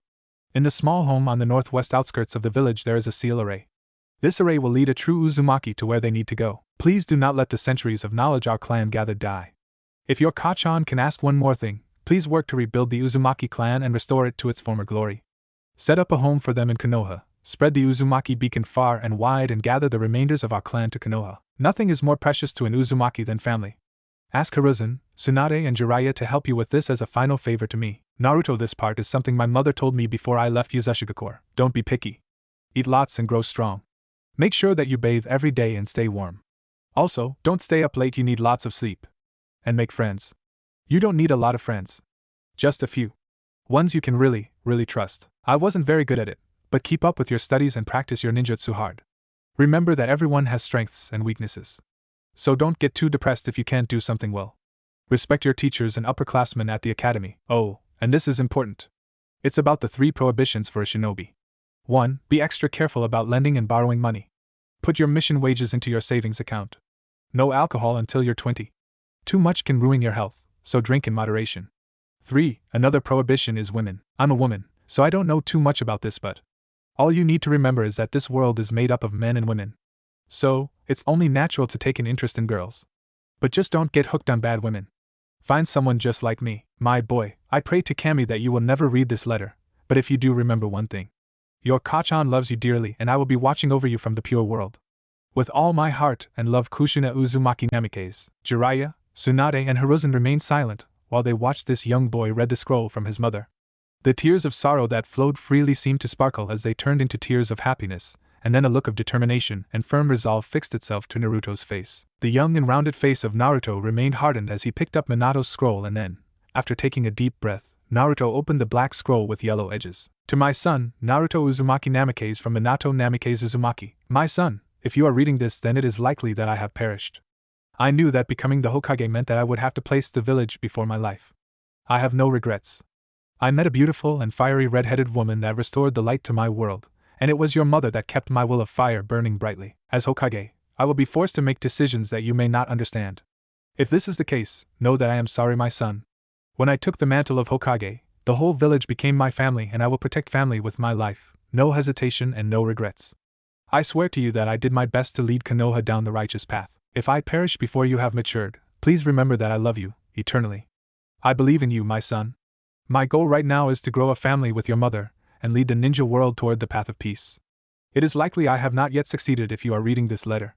I ask you to carry that mantle, my son. I have only spoken to you and held you through your mother's belly, but I felt the light in you. I felt the power that can change the world. Do not fear making mistakes. Struggle forward, 1 foot at a time. Never give up. Never give up on never giving up. Protect those important to you. If Konoha is your home, protect it in my stead. I am sorry for asking you to shoulder this burden, but I know that you can. You are my son after all, not to mention the fire you will inherit from your mother. On to the good stuff. My study is hidden behind a genjutsu seal that is on the wall to the left as you walk down the basement stairs. Please do not allow anybody except for Jiraiya down there. If you do so before deactivating the security seals, it is likely they will die. I ask you to guard that library diligently, and please do not let outsiders gain access to our clan's knowledge. I have no doubt they will pressure you for it. Once again, I trust you to make the right decision with this. Use prudence, my son, and use what I have left you to accomplish your goals. I will love you, always and forever. Minato Namikaze Uzumaki. After this letter, Naruto looks down through half-lidded eyes as sees some extra hastily written sentences. Naruto, the Kyuubi is attacking Konoha right now. I took the time to write this because I want you to know why I chose you to seal the beast.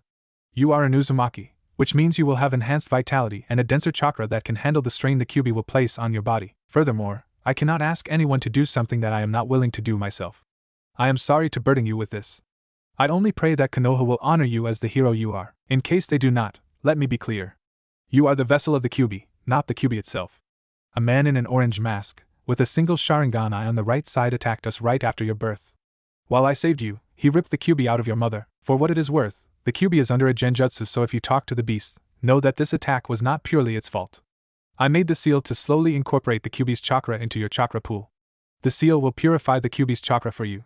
This is a great power, my son, learn to use it wisely. With love forever, Minato. Naruto took a couple minutes to compose himself. His breathing was erratic, and once again he felt the whirlwind of information storming through his mind. Tsunade embraced him from behind and Jiraiya squatted down in front of him to get on eye level. Naruto, we wanted to tell you, but I am sure you will come to understand how serious this information is. We are here for you. We will help you. When you are ready, you can let us know. With a ruffle of Naruto's hair and a squeeze to his shoulder, Jiraiya stood up and backed away. Once Naruto had calmed his breathing, he started the conversation. Gigi, there is a lot in here. I need to go to my dad's study. He told me where it was and how to get in. The only one allowed to come with me is Jiraiya Kyofu. He is the only one keyed into the security seals. After a breath and with deadly seriousness, Naruto continued, my father added to his letter the night of the Kyuubi attack. He informed me that the man in the orange mask with the Sharingan was the one who attacked. Hiruzen sat up straight and looked at Jiraiya. My previous orders on this stand. Find him. We need to stop him before he makes another attempt on Konoha. Tsunade walked to Jiraiya and embraced him. During their embrace, she whispered, be safe, Baka. And come back to me. This moment of intimacy brought out the long-repressed pervert in Jiraiya. As both of Jiraiya's hands wrapped firmly around the ample posterior of Tsunade, Tsunade used her super strength to push him back into the Hokage's office wall. The loud crash brought the attention of the Anbu, which made Hiruzen sigh and wave them off once again. Okay, Naruto-kun. Why don't you return home and start searching through your father's study? Remember, my boy, if you make any contact with the fox or need my help, I am always here. Hi, Gigi. Thank you, Hokage-sama, for trusting me. I will guard this information and never betray your trust. As Naruto said this, he bowed deeply to his Gigi and Hokage.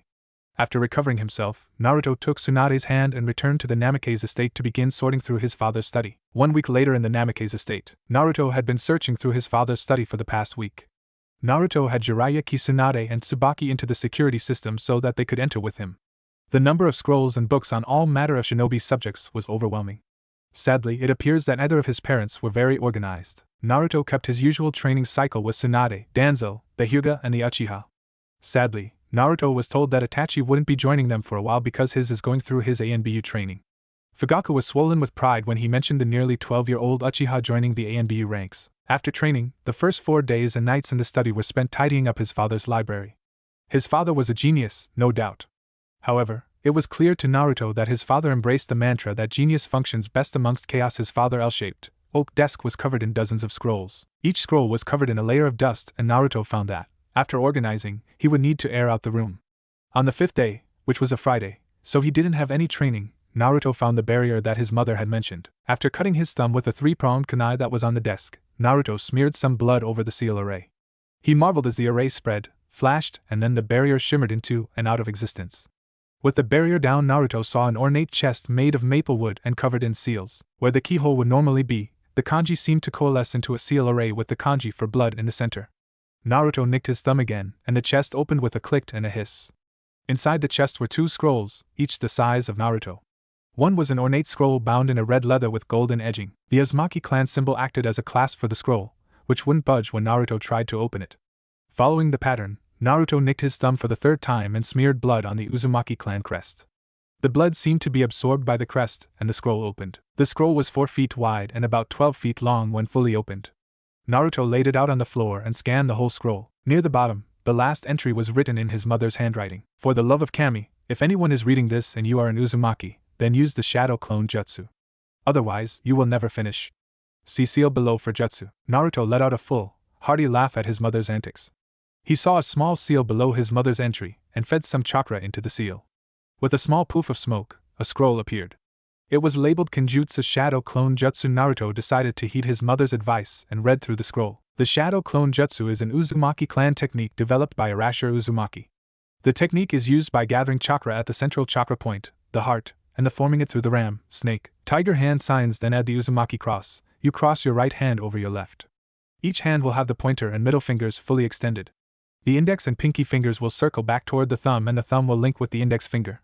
See diagram if you are a visual learner. As you mold your chakra out of the central chakra point and through your fingers, focus on dividing your consciousness. This technique will divide your mind and chakra evenly among the clones you create. When the clone is dispelled, the consciousness of the clone and any unused chakra return to the user of this jutsu. This means that all matters of the mind, including the experience, knowledge and muscle memory the clone acquired, will return to the user. Warning: this Uzumaki Kenjutsu is highly dangerous. Do not make more clones than you can handle. Each clone costs about 1 A-rank jutsu worth of chakra. Start with a single clone and slowly build up before attempting to use en masse. Along with the memories, the clones will return all mental fatigue incurred throughout their existence. If overused, this can cause unconsciousness, brain hemorrhaging, and ultimately death. Naruto gulped nervously, then he thought, well, everyone says that I have a ton of chakra and I heal super quick, so I guess it should be okay. With that thought, Naruto went to the small training area incorporated into his father's study. He began attempting the jutsu after practicing the hand sign repetition. It was difficult. How exactly does one focus on splitting one's mind? After about 2 hours of trying, Naruto was breathing heavily and cursing himself. He decided to sit down and meditate to calm his mind and his chakra. After 5 minutes of breath control, Naruto hopped back on his feet and screamed, "Naruto Uzumaki never gives up." Databao. Tsubaki heard Naruto scream and grew curious. She walked down the stairs into Minato's study. What she saw made her freeze. As she reached the bottom of the stairs, she watched as two Narutos high-fived, which made a resounding slapping sound. Her confusion turned to laughter as both Narutos were shaking out their hands. Neither of them was expecting the force the other put into it. Naruto turned to Tsubaki as he heard her laughter. "I did it, Tsubaki Kaken!" screamed two elated Narutos. Not knowing which one to look at, Tsubaki addressed both of them and said, "That's great, Naruto-kun. Mind telling me what you have done?" She paled when she heard him say the Shadow Clone Jutsu. She knew that this was a Jonin-level technique. "And where, pray tell, did you learn such a technique?" "That technique is much too difficult for someone your age. I learned it in Mom's scroll."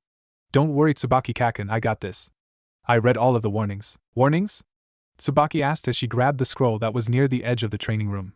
She paled when she read the list of potential side effects. "Naruto-kun, you should not be doing this jutsu. You could get severely hurt." "Don't worry, Tsubaki Kaken. Everyone says I have tons of chakra and heal super fast. Even after making this clone, I don't feel tired at all." "Hey, Tsubaki Bakon, will you take this clone far away, tell it a secret, and then punch it hard for me?" Why would I do that, Naruto-kun? That seems kind of dangerous and mean." Come on, Kaken. It is just a clone and I need to test something out."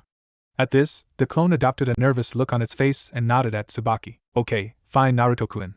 Come on, you." She giggled as she walked around the corner. She then told the clone her secret and then bonked it hard on the head, which transformed the Naruto into a puff of smoke.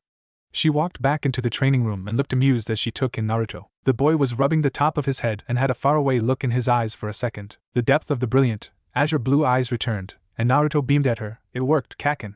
It really worked. You told me you love running your hands through my hair when I sleep. Oh, and I owe you a foot massage for doing this favor." "Oh, okay, I guess." Tsubaki just shook her head in an amused fashion as she walked back up the stairs. "Dinner is in 1 hour, young man. Do not be late." 1 hour later, Naruto walked into the kitchen doorway. Tsunade looked up and greeted him before returning to her medical report. "Hiya, Bakon!" cried out Naruto as he took his seat next to Tsunade. She nodded, showing that she had heard him. "Good evening, Bakon," said another Naruto as it sat down on the other side of Tsunade. Once again, with her attention focused on the report, she muttered, "Hiya, brat." A third Naruto walked through the door, up to Tsunade and gave her a kiss on the cheek. "Let's eat, Bakon, I am famished." This roused Tsunade from her report, and she looked up incredulously. Incredulity turned to shock as two of the Narutos popped out of existence. Naruto guffawed at the look on Tsunade's face. "I got you good, Bakon," exclaimed Naruto with mirth in his voice as he fell out of his chair and started rolling on the floor while clutching his stomach. Tsunade couldn't believe it.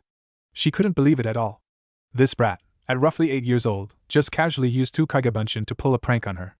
"Naruto, how when were those Kagebunshin?" Naruto started recovering from his laughter as he stood up, looked at her, and just said, "Yup, found my mom's scroll.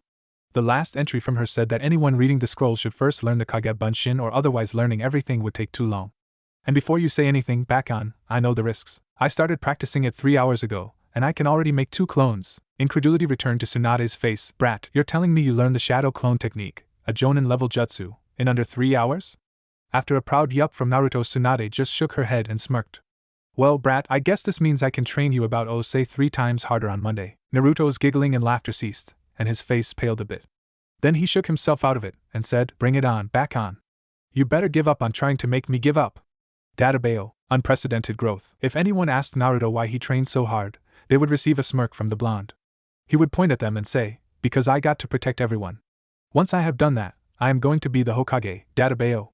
After I become the Hokage, I am going to bring peace to the ninja world." He gave this answer to each of his trainers, the Hokage and each of the clan leaders. They had all gathered to watch Naruto's progress test on his 9th birthday.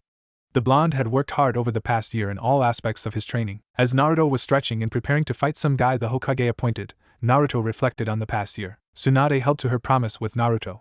After Naruto showed off his shadow clones to Tsunade, she would have him create as many shadow clones as he could while still being able to make it through his training. It started with 3 clones and grew to be 50 clones, his current limit. Naruto would have his clones focus on 3 areas. One group of clones would focus on chakra control. This group would be seen sitting on the water, attached to trees and trying to keep leaves stuck on various points of their bodies. You know, typical chakra control stuff. Naruto was extremely happy he could put this work off on his Kagebunshin. The next group would be seen reviewing medical texts. Since Naruto's mind had matured rapidly, he was starting to soak in the medical knowledge. He earned his field medicine certification from Shizen. The last group was attempting to incorporate chakra control into their taijutsu. The many fist-sized holes and missing bark that marred the trees around the Namake's training ground were testament to this. Finally, Naruto himself would go with Tsunade with the remainder of his chakra and endured her physical training. This included spars, tasks like throwing boulders 3 times his weight, and other various absurdities. The density of Naruto's chakra allowed the boy to strengthen his body to absurd proportions. When the Hokage was watching through his crystal ball and witnessed Naruto pick up a 300-pound stone, then Naruto threw said stone 20 feet. The Hokage's pipe fell out of his mouth, and then the old man fell out of his chair. Needless to say, this training was working for Naruto. On Tuesdays, instead of 1 Hyuga, Naruto would get 2 or 3 of them at the same time. Neji and Hinata loved tagging along as well. When Hayashi turned up to a training session and saw 5 Narutos going through katas, he knew that he would have to step up the training. He started bringing multiple members and dividing up Naruto's studies. When Naruto told him that he received the clone's muscle memory, Hayashi would start each training session with a progressively larger number of shadow clones doing katas. Hayashi and Hizashi became accustomed to walking down rows of clones doing katas and pointing out mistakes. When Naruto shared his mother's whirlwind fist scroll and his father's hummingbird fist scroll with the Hyuga and asked them to help train Naruto in the katos, they both agreed. These training sessions evolved into clones being divided into squads, and each squad had a head clone and would study one taijutsu style. And how Naruto devised the squad leader concept will be covered later. After an hour of katas, clones would break up with their Hyuga instructors and cover aspects other than the shinobi arts. Hitomi was Naruto's champion. She would provide scrolls on political etiquette, everyday how-tos like how to cook, clean and organize. Hizashi was a previous member of Anbu tracking and capture team. He taught Naruto how to track and avoid being tracked. In 1 year, Hayashi was floored by the blonde's progress. It got to the point that Naruto would spar with Neji, Hinata and one of the 2 Hyuga twins at the same time. Neji was infuriated that Naruto could beat him with a single shadow clone. He was a Hyuga for Kamisake and everyone in the clan said he was a prodigy. Finally, a week before Naruto's 9-year-old progress test, Neji hit his boiling point and blew up on Naruto. That's it. I am done training with you. I cannot even beat a Kagebunshin, screamed out a frustrated Neji. This paused the other spars and drew Hizashi over. Naruto felt bad. He knew the advantage he had over Neji. Neji, don't think about like that. I am not just some kid. I have been trained by Konoha's best for the past 5 years. I am approaching Jonin level. I value your friendship and want to continue training with you. Neji's hair shadowed his face. He couldn't let his frustration show anymore. However, when he looked up into Naruto's deep and genuine azure eyes, the frustration returned in spades. Naruto, I don't know why you are so special. I know you are strong, but last year we were on an even footing. Now I can't even land a hit on you. You were my rival, but now you are so far ahead I can't even see you anymore. Neji, please. No, Naruto-san. I am done training with you. Next time you see me, I will be stronger. I will beat you. Until that day, I do not wish to continue training with you. Naruto was dejected. He had bonded with Neji so much over the years. The training sessions were his link to Neji because that was their common interest. Through the training, Naruto had learned of Neji's struggles in the Hyuga clan. Neji had opened up to Naruto about his feelings of resentment toward the main house. Just like everyone Naruto's light touched, Neji's resentment had dwindled over the years and turned into a firm resolve to change his fate. Naruto didn't want to lose his friend and rival. The Naruto clone pleaded with Neji. He even offered Neji his training methods and seals, but the stubborn Hyuga boy couldn't be turned. He walked off the training grounds. Naruto's clone didn't want to deal with the pain, so it dispelled. The real Naruto was in the middle of a usual set when he caught the clone's memories. He stopped running and stood there panting, looking toward the compound's gates. Hizashi had caught the real Naruto and told him that he would talk to Neji. Hinata had walked over and tried to comfort him. Even the kind and gentle words of Hinata couldn't comfort Naruto. He just ran off and put his efforts into his physical workout that night. Tsunade had to carry a passed-out Naruto to his room and hope the boy would be able to move past it. Naruto hasn't seen Neji since then, and Neji didn't show up to watch his field test. Wednesdays became a Naruto's hardest day. When Danzo showed up to 5 Narutos meditating, he was floored. The boy could use Kagebunshin at this age? Oh yes, I can use this, thought Danzo as the corner of his lips lifted into a sadistic smirk. Danzo knew the boy had fire and wind affinities. Naruto had long since mastered the stage 1 elemental chakra control drills. Naruto had massacred those poor leaves by the hundreds while learning to control his elements. Now, Naruto started his training sessions by massacring leaves by the thousands. Danzo had to have an Anbu come out and replace the bare trees every couple of months. The poor, inanimate vertical logs didn't stand a chance against a growing horde of shadow clones that were learning their elements. Danzo started each training session with Stage 2 chakra control. The cuts from the out-of-control wind and the burns from fire always left Naruto a sight after his first hour of weekly training with Danzo. Remarkably, the boy would heal the wounds in less than an hour and continue with his training. Through use of the clones, Naruto had mastered the Gale Palm, Wind Cutter, and Great Breakthrough techniques. The Gale Palm is a C-rank technique where Naruto gathers wind chakra to his hands and slams them together. This creates a blunt force wind that Naruto uses to accelerate his thrown shuriken and kunai. The Great Breakthrough is supposed to be a C-rank technique where the user gathers wind chakra in their lungs and expels it over a wide area. This is a wide area, mid-ranged attack that Naruto has been taught to create openings or strengthen his fire jutsu. It should be noted that the damage produced by this technique when Naruto mastered it made Danzo say that it easily reached B rank. The Wind Cutter is a B rank that creates one or multiple blades of air. This is a slicing and lethal technique that can be launched from a distance. The further away the target, the less shard the air blade is. Currently, Naruto can easily cut through a tree with his Wind Cutter if he creates a single blade. If he creates multiple blades, the technique loses penetration the more he creates. His prowess in wind manipulation brought a twinkle to Danzo's eye. He was so pleased that he swallowed his pride all those years ago and compromised with Hiruzen. Now he was responsible for one of the strongest weapons ever created by Konoha. Over the years, Danzo changed for the better. Naruto used to get a dark and dirty feeling from Danzo's chakra. Now, it felt like a shadow. Not as dirty and tainted as it used to.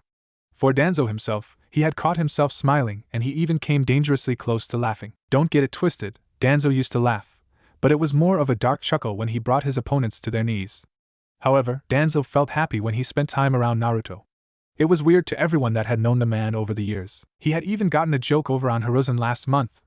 The look on his old rival's face when Hiruzen realized Danzo was fucking with him was priceless. Naturally, Danzo informed Toryun of his plans ahead of time. So, when Toryun captured the Hokage's incredulous face on camera, Danzo took the picture and hung it in his office. Danzo still insisted on keeping the roots of the great tree trimmed though. He would let Hiruzen have the light. Naruto would be the trunk that Danzo planned on linking the roots to the trees that basked in the light. Thursdays with the Uchiha consisted of training by Fugaku. He would often bring Sasuke and even Mikoto to the training sessions. When Mikoto had heard about Naruto's prodigious talent, she had to see her best friend's child for herself. When she witnessed the effect Naruto had on Fugaku, she insisted on being part of Naruto's training. Although she was inactive for many years, since Itachi's birth, she was still a formidable kunoichi in her own right. The two senior Uchiha would train the boys on fire jutsu. It was an Uchiha specialty after all. When they witnessed Naruto's training program with shadow clones, things accelerated. Fugaku had Naruto manipulating flames for his stage 2 training. After Naruto burned through his 5th shirt, he just stopped wearing them to fire training. Naruto's fire manipulation stage 2 training would be expanding the flames of matches until they were the size of fireballs or shrinking a campfire flame down to the size of a pool ball. It was hard training that took Naruto 8 months of the year to truly master. After Naruto's elemental control training came meditation and then fire jutsu training. Naruto absorbed fire jutsu much like he did wind. He found out from the Kyuubi that fire was its element, and since Naruto had been purifying the Kyuubi's chakra since birth, he had an incredibly high affinity to the fire element. Sasuke adopted a similar attitude to Neji. When he saw Naruto speeding past him, he grew frustrated, and the training became counterproductive for him. He would still come to the training since it was pretty much the only time that he was guaranteed Fugaku's attention. However, at the earliest opportunity he always got out of sight of the horde of Naruto clones that were practicing. It was just too frustrating to see somebody his age leaving him in the dust. He already had an inferiority complex from Itachi, now Naruto compounded that. Sasuke was just glad that Naruto didn't come to the academy, otherwise he would never get recognition as the best. Naruto's fire jutsu grew from Fugaku's training. The man insisted on complete mastery before Naruto learned another technique. Fugaku defined complete mastery as being able to use the jutsu with 3 or less hand signs. With the Great Fireball Jutsu, it took Naruto a month to get it down to 1 hand sign. It was a basic fire jutsu, so Fugaku insisted on Naruto using the technique with just the tiger hand sign.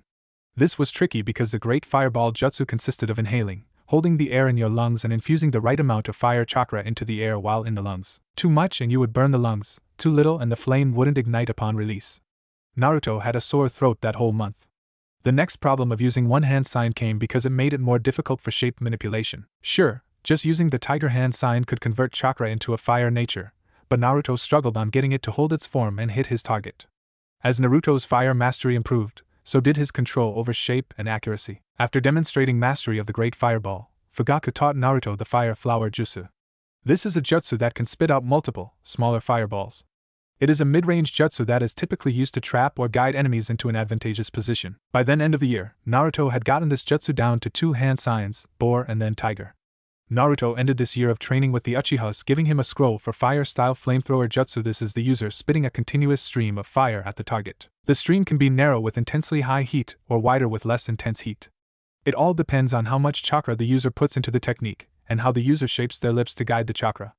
At this time, Fugaku said that was all he could teach Naruto, because the rest were clan techniques. Fugaku also had to break off lessons because the Hokage's mission was reaching a critical juncture, and he needed to focus on that. The week before Naruto's test, Naruto had bowed low to all Uchihas present and thanked them profusely for their time, training and for being there for him.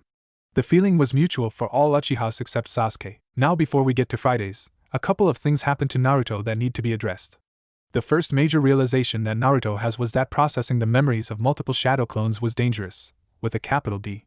When it was just a couple of clones training for a couple of hours, it hurt when he dispelled them. However, when Naruto grew into the technique and summoned 30 clones with Tsunade and had them reading medical books and practicing their healing jutsu for 8 hours and he dispelled them all at once, pain so bad surged through Naruto's head that he passed out immediately, and didn't wake up for 6 hours. Tsunade then told Naruto to dispel them one at a time. However, when he dispelled each clone, Naruto had to process the memories.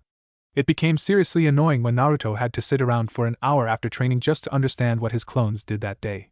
Then an idea came to him that he ran by Tsunade. Bakun, what if I supercharge a shadow clone and have it make the other clones? Will I still have to deal with this headache? Tsunade was intrigued. She occasionally used shadow clones, but never in the number Naruto did and never for training. I don't know, brat. While I am here, why don't you give it a try for this training session? Thanks, Bakun. I know I can count on you to keep me alive if this backfires, said Naruto with more than a little trepidation. Tsunade returned his comment with a wry smile and waved her hand, telling him to proceed. That day, Naruto created 3 clone captains and gave each of them about a quarter of his chakra.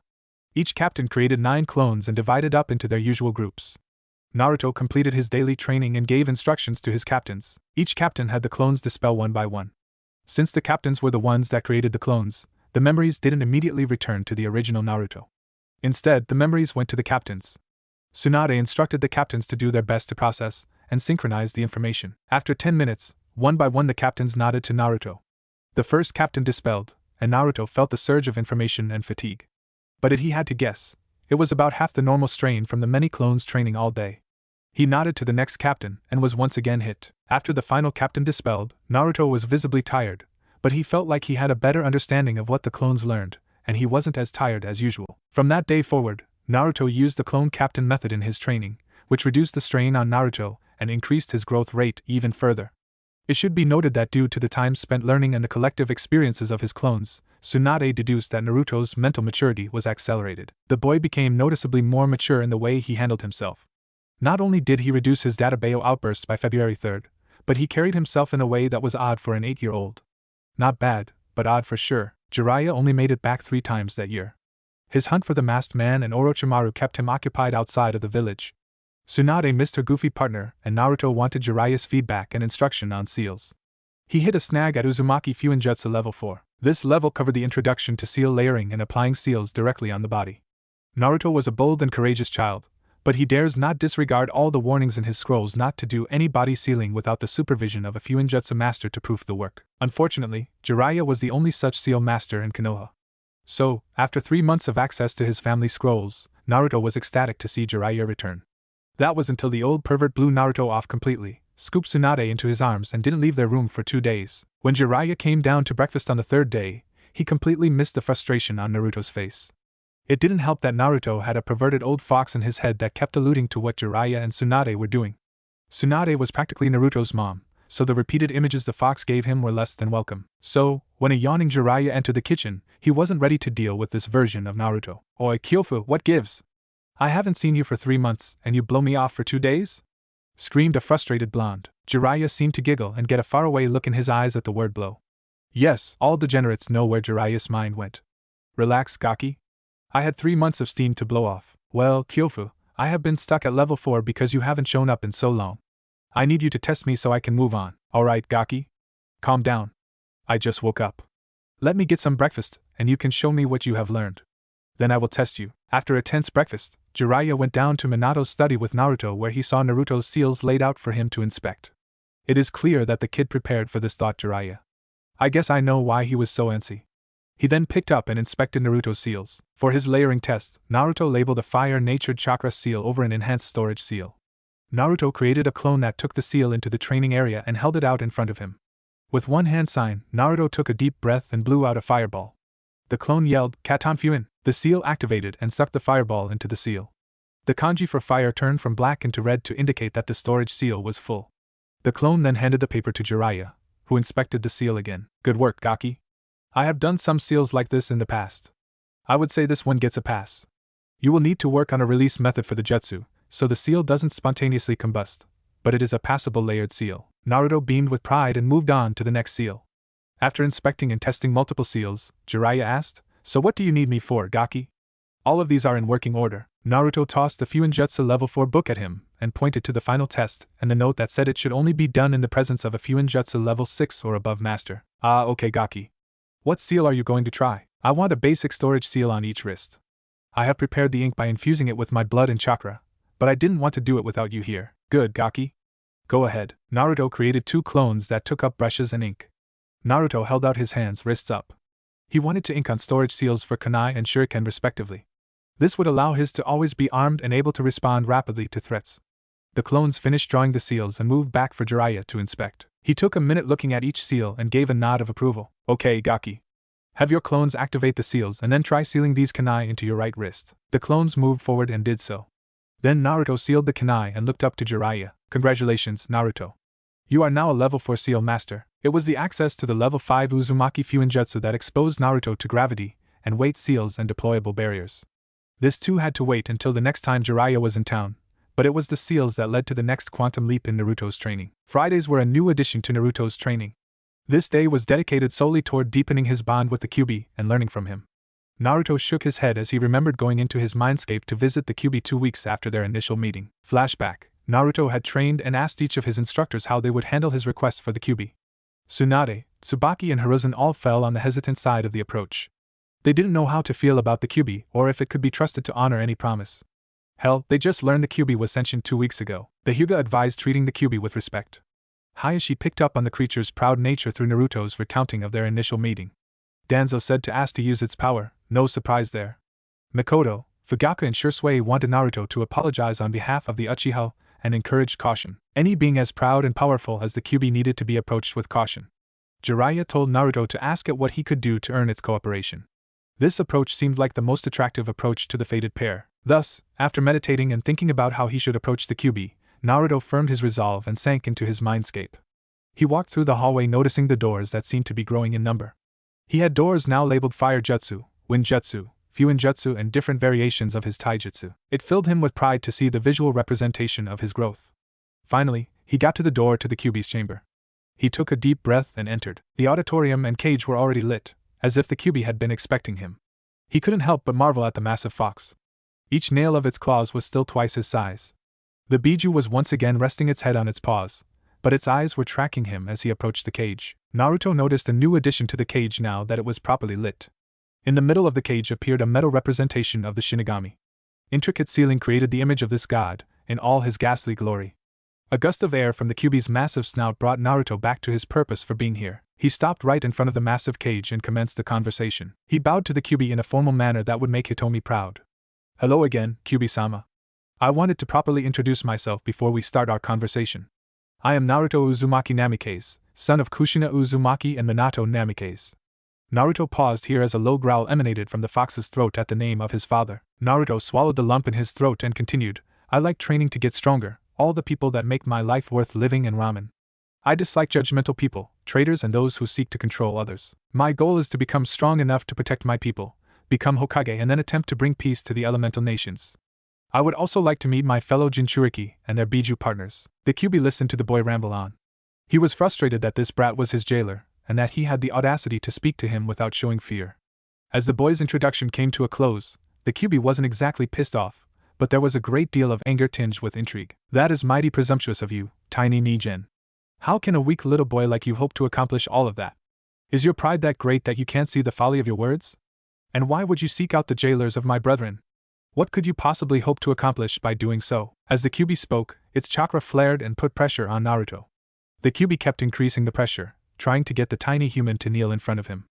To his immense frustration, it wasn't working. Naruto felt the pressure. He also knew that this was a test and that he couldn't show signs of weakness in front of the fox. Kyuubi-sama, I have come to you in an attempt to make our situation better for both of us. Both of us were forced into this arrangement against our will. I want to know what it will take to make this work. You asked if I was presumptuous. Yes, I am. I will never give up. I will never go back on my word. Thanks to you, I found out about my parents. My father asked me to carry on his dream, which happened to match with what I want to do. I will become the Hokage. It is a question of when, not if. From there, I will do my best to bring peace. I do not know how, I do not know how long, but I do know that I will not give up. I will either achieve this peace or die trying. The Kyuubi was watching the boy closely. He was reading into him as he spoke. To his incredulity, this little human believed what he was saying. The firm resolve in his eye never wavered as he spoke. The Kyuubi was impressed by this child. He felt the light and positivity radiating from him. He felt as if just being around the boy was purifying some of his overwhelming hatred for this pathetic race. After the boy's pause, the Kyuubi cut in. Okay, Nijen, let us stop with the sama crap. I am your prisoner, for the time being. Let's say I believe your words, and that you will become Hokage. What do you want with the Jinchuriki and my brethren? Naruto was confused. The pressure had let up quite a bit. The Kyuubi even seemed to acknowledge Naruto's dream. He decided to go with his gut and be honest. Kyuubi, I have heard that Jinchuriki are often ostracized, or worse. I do not wish to see them continue suffering. I do not want those few people in this world that may understand me to suffer unjustly. As for your brethren, am I to presume that the other Biju are your brothers and sisters? At the Kyuubi's nod, Naruto continued, if they are sentient beings like you, then my previous stance stands. I do not approve of enslavement or control. It is wrong. I do not know much more at this time, but I believe that to my core. Are you saying you would attempt to free the Biju?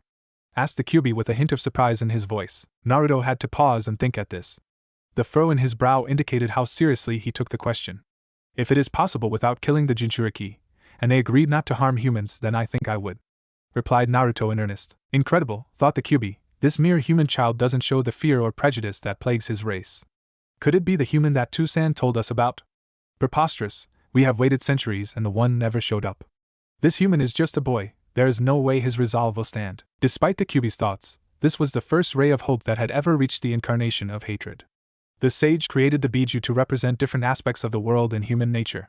The sage imparted the Kyuubi with the task to keep the evil of this world in check. After centuries of dealing with the worst side of humanity, Kyuubi's hatred grew, and he began to doubt his father, the sage of six paths. His thoughts were interrupted by Naruto. Kyuubi, if I may ask, aside from getting out of here and killing me, what is it you want to do? Now, it was official, the Kyuubi was floored. In fact, he was so stunned that he had to blink to reset his vision and make sure he wasn't back under some genjutsu. Well, Tiny Nijen? I have been imprisoned for over a century. If it were possible, I want to stretch my legs. The seals of Mito and your mother had me pinned to an eternal sun, and then your mother had me bound securely in chains. This seal is more spacious, but I haven't seen the forest in so long. Naruto blinked. Of all the responses he was ready for, that was not one of them. Naruto approached the center of the cage and the symbol of the Shinigami, and the seal appeared in front of him. Naruto put his hand on the seal and focused. It should be possible for him to do this. It is his mind after all. He concentrated hard for nearly 5 minutes. The Kyuubi watched the boy with interest. Suddenly there was a flash of light, and everything went white with only a translucent barrier separating the Kyuubi from the boy. Slowly fields of grass emerged below the Kyuubi, then a forest of giant redwood trees appeared in the distance. A giant lake formed next to a massive rock that the Kyuubi could fit comfortably on. Finally, a sun appeared in the middle of a blue sky. The sun radiated the warmth and purity that the Kyuubi felt from this child. The Kyuubi couldn't take it anymore. He was at his wit's end. He forced himself to ask the question that he had been barring from escaping his throat. Why? Why would you do this for me, Nijen? The massive fox couldn't hide the surprise and bits of awe from entering his tone. The way I see it, we are stuck with each other. Till death do us part, as Tsunade Bakon said. If I have a happier guest sealed in my stomach, I figured it would probably make my life easier as well. The Kyuubi grunted at this. Very well, Nijen. This is the second favor that I now owe to you. This is a much better prison than I had previously. Now I ask that you state your requests for me. As I have previously stated, I do not enjoy being in debt to others. The Kyuubi watched this tiny meatball. The feeling from earlier grew in his chest. Maybe he could try trusting someone this once. If this Nijen gets out of line, then he would flood the seal, kill the human, and then hope he could reform. He really didn't want to do that, dying hurt bad enough. But the process of reforming was far worse and far more painful. Well, QB. I had prepared one request, but I wasn't ready for a second. However, I know what I want to know. First, what is your name? I presume the QB is just a title. Second, until I die or find a way to safely remove you, would you consider being my partner and helping me achieve my goals? That did it. The QB was done. His brain, formed of pure chakra, short-circuited. The shock of a human child talking to him and being nice was one thing. The child being able to control his mind and shape his prison was something entirely else in and of itself. Now, instead of power, abilities, or some other form of narcissism, the child asked for his name. And to be his friend? Cammy, if you are messing with I swear I will devour you. Father, if this is not the child you promised, I will give up on humanity forever and devour this world. Very well, Kit. My word is my bond. I will uphold my end of the deal, but there are conditions for this. To us Biju, our names are sacred. You are never to share my name unless I deem the human worthy of knowing it. To all humans, you will refer to me by my title as the QB no Kitsune. For your second request, you will need to earn the right to be the friend or partner of the great QB no Kitsune. Do you agree to these conditions? Sick of being surprised, the QB watched Naruto pass through the translucent barrier and approach him. Confused, no, that's not the right word. Incredulous, no, that is overused. Gobsmacked, yes, that will do. The QB was gobsmacked. The human just willingly entered his domain. With a mere flick of the tail, he could take over this human boy's mind.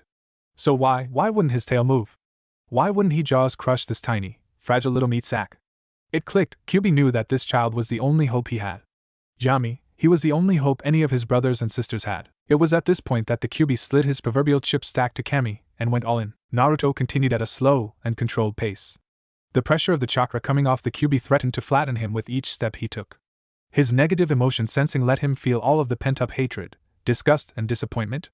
As he got nearer, these feelings seemed to intensify. When he got close enough to the QB, he stopped and held out his hand. Once again, it is nice to meet you.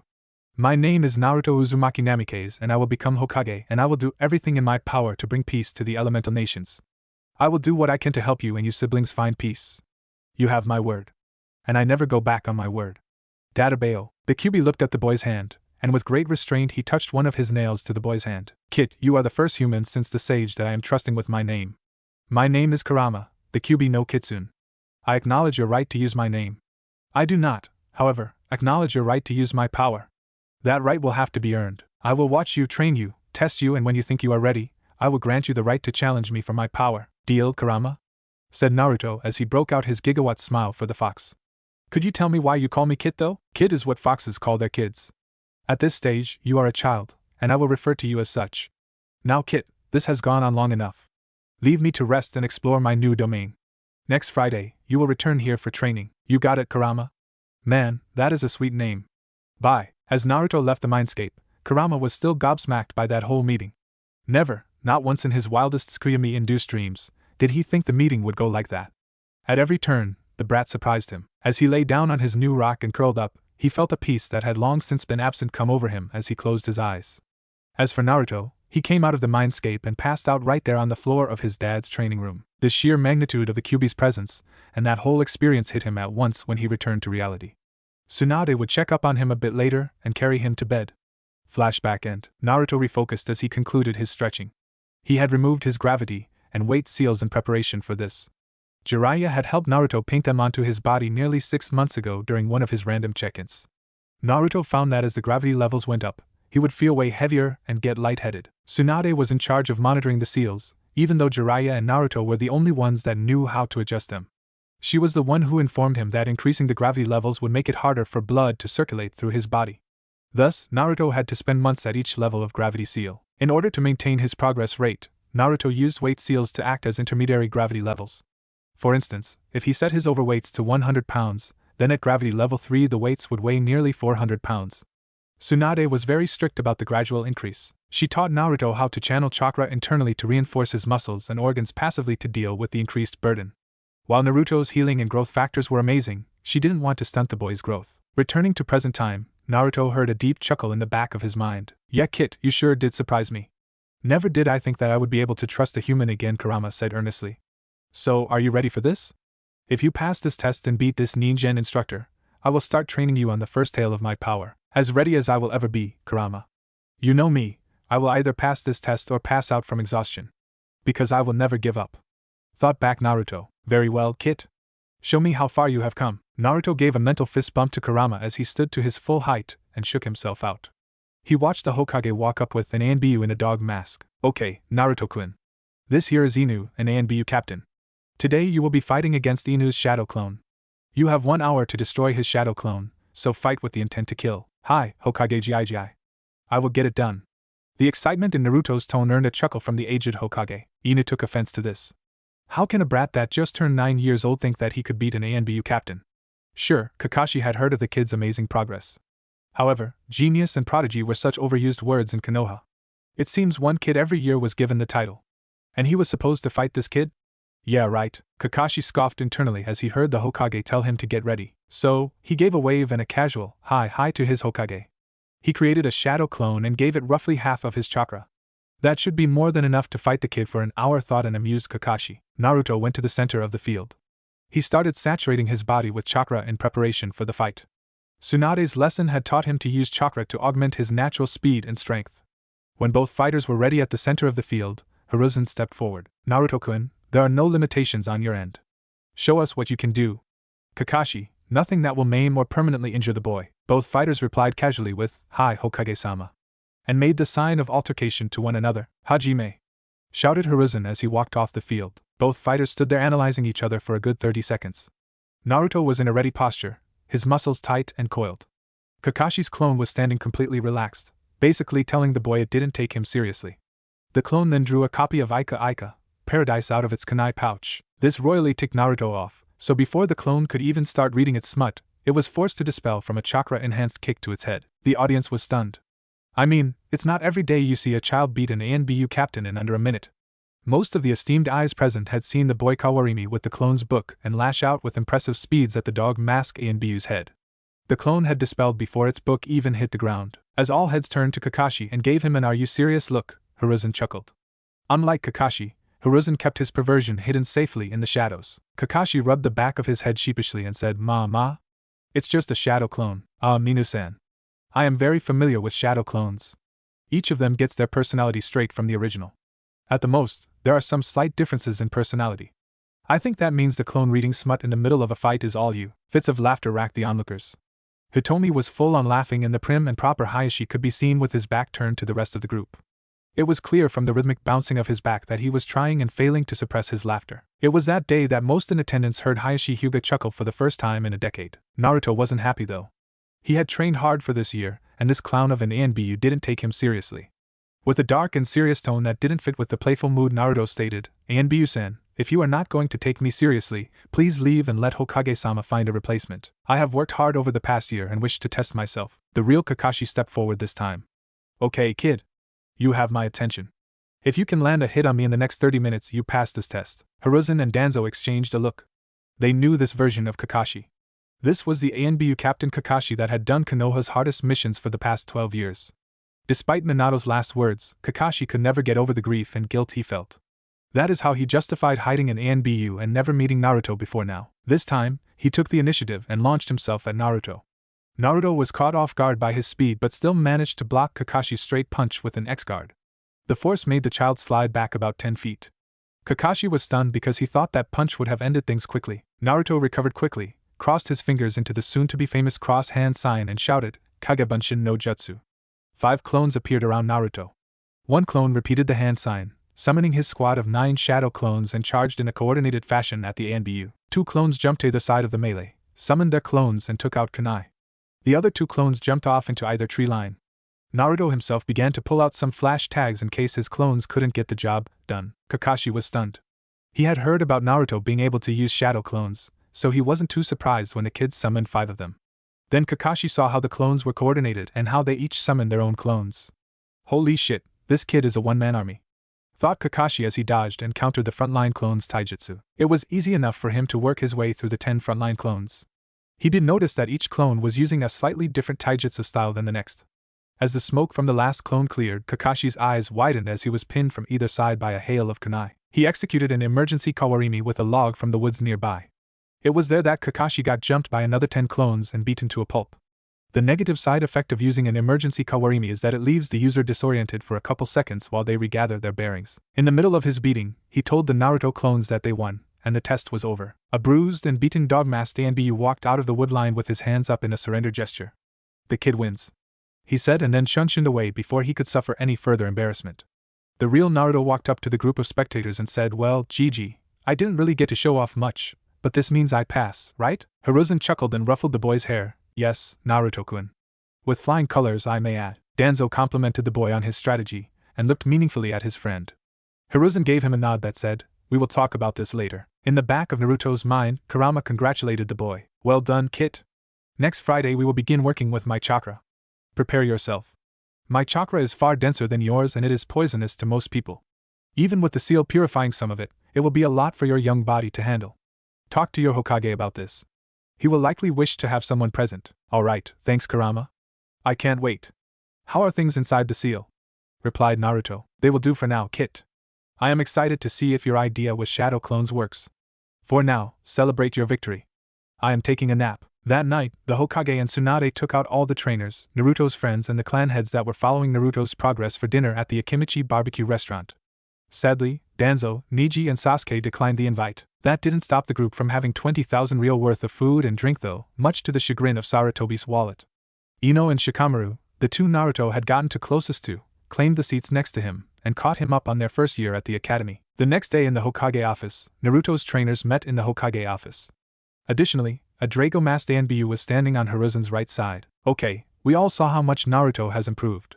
Sadly, he dealt with Inu before we could get too much out of him, but I have a plan." The Hokage had to stifle a laugh at the memory. This turned into an awkward fit of coughs since he was holding in a drag from his pipe. All in attendance were keenly interested in what awaited the blonde. Tsunade was terrified that it might put Naruto in danger. She knew he was strong, but it terrified her thinking of him becoming a shinobi at 9 years old. Hiruzen continued, "Well, I believe it is still too early to introduce Naruto-kun to the public. After talking with Naruto, it is clear he wants to test his strength and start his shinobi career." Danzo and Dragon came up with what I believe to be a viable option. Since Naruto is clearly past academy level, Naruto will work and train as an honorary Anbu for the next year. Danzo and I will give Naruto-kun missions directly that will test him and benefit Konoha. During the week, he will train with Anbu Team Rho and run missions inside Konoha for me. We will honor his current training setup and only work him 4 days a week. The boy is strong, smart, and on his way to becoming a splendid shinobi. I want to use this year to get him experience around the best shinobi Konoha has to offer. Tsunade listened with a concerned expression on her face. "Sensei, he isn't going to be doing any wet work or fighting shinobi, is he?" Everyone was surprised when Danzo answered, "That is not the plan. Not yet at least. I have instructed him on some of the darker aspects of a shinobi's life. However, even I do not want to taint the boy's light with blood just yet." Everyone's surprise came from the genuine tone easily detected in Danzo's voice. The third took the pause to cut in. "We want Naruto to benefit from the experience of being around highly trained shinobi. Team Rho will remain on duty in Konoha doing basic protection missions, patrols around the village and other safer duties. I do plan on Team Rho being dispatched to the Fire Capital in 3 months to meet with the daimyo. It seems Daimyo-sama misses Minato dearly and wants the chance to meet his son. He requested Team Rho for some intelligence gathering that he will need done as a pretense to meet Naruto-kun. So, he is just going to train and work with Anbu here in Konoha for the first year?" asked Tsunade. Her face and posture had relaxed considerably throughout Hiruzen's explanation. "Yes, Tsunade-chan. He will have some other tasks, but this sneaky old monkey will just tell you to wait and see what we have planned. I am sure you will get a kick out of it." At that moment, a shudder ran down the spine of every clan head in Konoha. 3 months later in Anbu HQ Lounge, Naruto's introduction to Team Rho, where he met Nico, Cat, Kuma, Bear, Hibi, Snake, and Inu, Dog, came the week following his test with Inu. They had welcomed him aboard by abducting him for 2 months of hell in Training Ground 44, dubbed the Forest of Death. Team Rho couldn't get enough of the vibrant new addition to their team, especially since Naruto never stopped taking pop shots at Inu Taicho. Nico and Hibi hogged as much training time as they could with the recruit. For some reason, Hibi thought it was okay to repeatedly smush Kitsune into her massive chest whenever he did something right. Despite Kitsune's protest, and Inu's snickers, she was also the one that spent the most time with Kitsune during the training in her home. Yes, this crazy snake lady dubbed the Forest of Death her home, and she declared the sleepless night in the forest fighting oversized snakes, bugs, and other jungle creatures as sleepovers. Kami. Naruto was tired of sleepovers. The quietest member of the team was Kuma, a massive man towering over Kitsune at 6 foot 4 inches. He was the team's frontline fighter and taijutsu expert. He had a powerful earth affinity that he incorporated into a bone-breaking taijutsu style. Kitsune loved his time with the gentle giant. Despite getting throttled repeatedly by said gentle giant during training, Naruto learned something new from Kumo for each beatdown he received. The team bonded together over their training of the blonde. It helped that each team member was given a clone captain to command and instruct.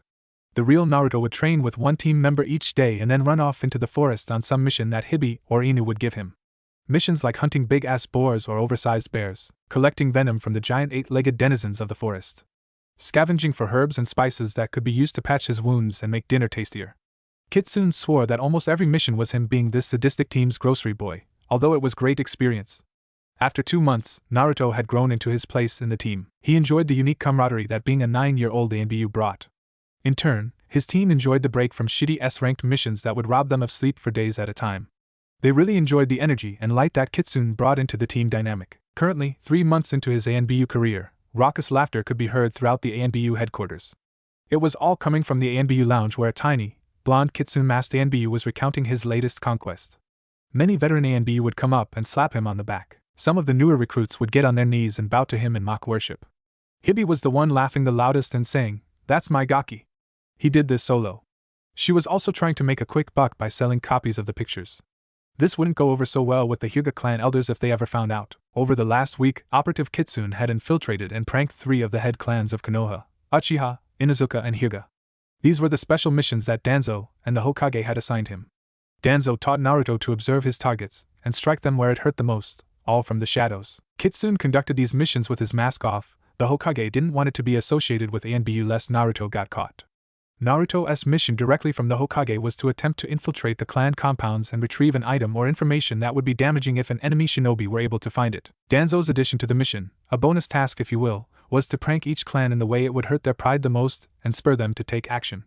Pride was a powerful motivator to improve. Danzo and Hiruzen acknowledged that the village's security had gotten quite lax over the past couple of years, and they wanted to give the clans a wake-up call. The third clan to receive said wake-up call was the Hyuga clan.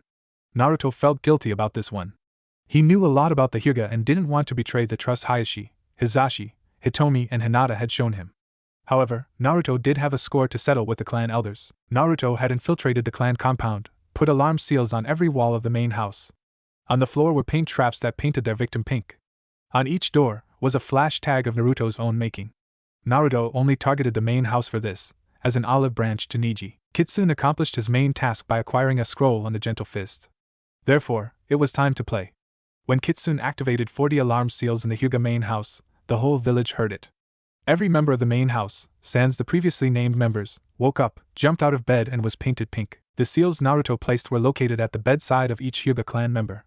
In their fury, they activated their Byakugan and retreated to 40 flash tags going off throughout the compound. Kitsune then took pictures of the Hyuga elders, painted pink, stumbling around walking into walls. Since their eyes were activated, the blindness lasted for nearly an hour.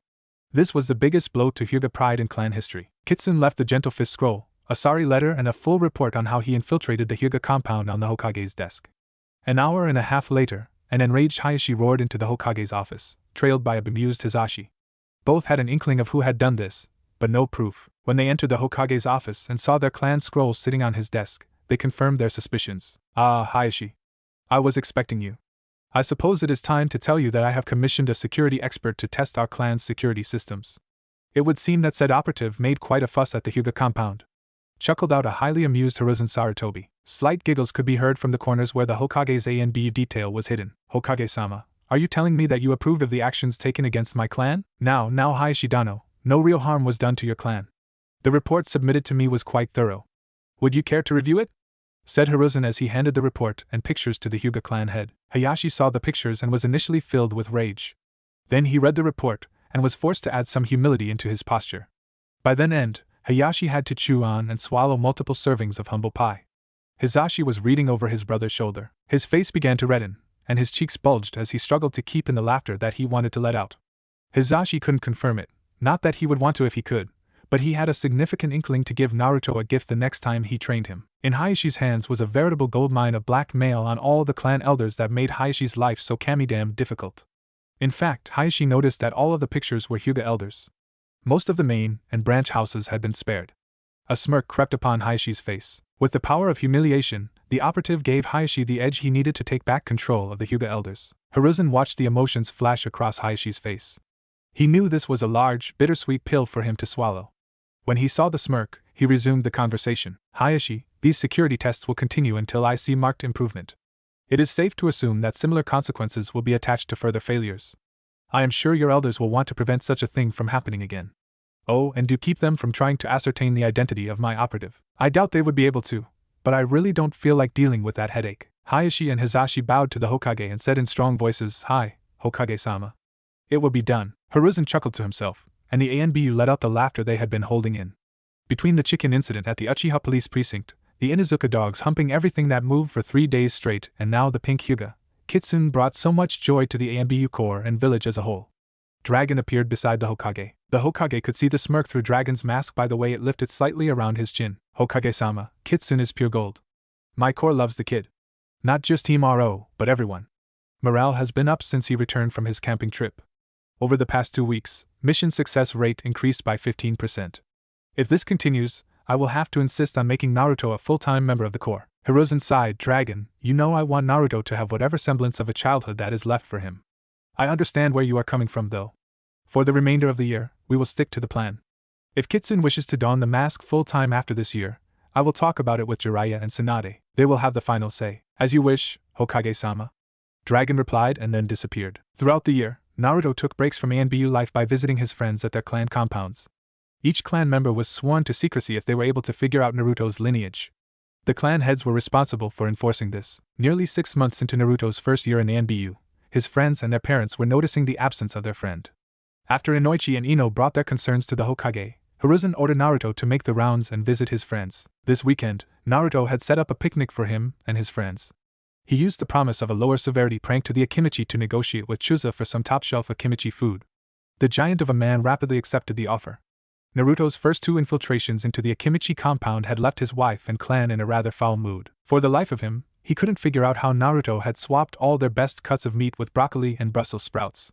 Chuji cried that night when his father told him that the whole clan had to eat a vegetarian meal for one night in order to get their precious meat back. Naruto met his friends in the Hokage's private training ground for the picnic. Hiruzen set this up so prying eyes wouldn't ask about why some blonde orphan was friends with all the future clan heirs. Naruto spent the day deflecting questions on where he has been and why he wasn't attending the academy. He didn't appreciate having to lie to his friends, but he understood that it was necessary. The whole picnic was going perfectly well until Ino grabbed him by the arm and demanded they go on a walk. Naruto listened to her rant about how the whole academy thought Sasuke was so special and that she just wanted him to be there with her. She ranted about a girl named Sakura who was obsessed with Sasuke and about Sasuke's haughty attitude. She didn't understand why Sasuke had closed up so much over the past year. After a 20-minute rant from Ino that made Naruto nod his head and say yeah, aha, a whole bunch to convince her he was listening, Ino began to question Naruto. Naruto told Ino that he would go on trips with Jiraiya around Fire Country. He said Jiraiya would train him while they traveled and all that.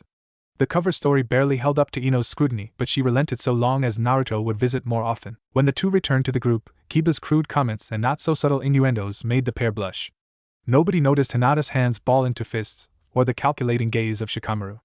Chuji just offered the two some beef jerky and helped the group move past it. Naruto really did enjoy getting to catch up with his friends and promised each of them that he would make a greater effort to stop by their compounds on some weekends. End of probationary period for Operative Kitsune. The year went by in a flash for Naruto.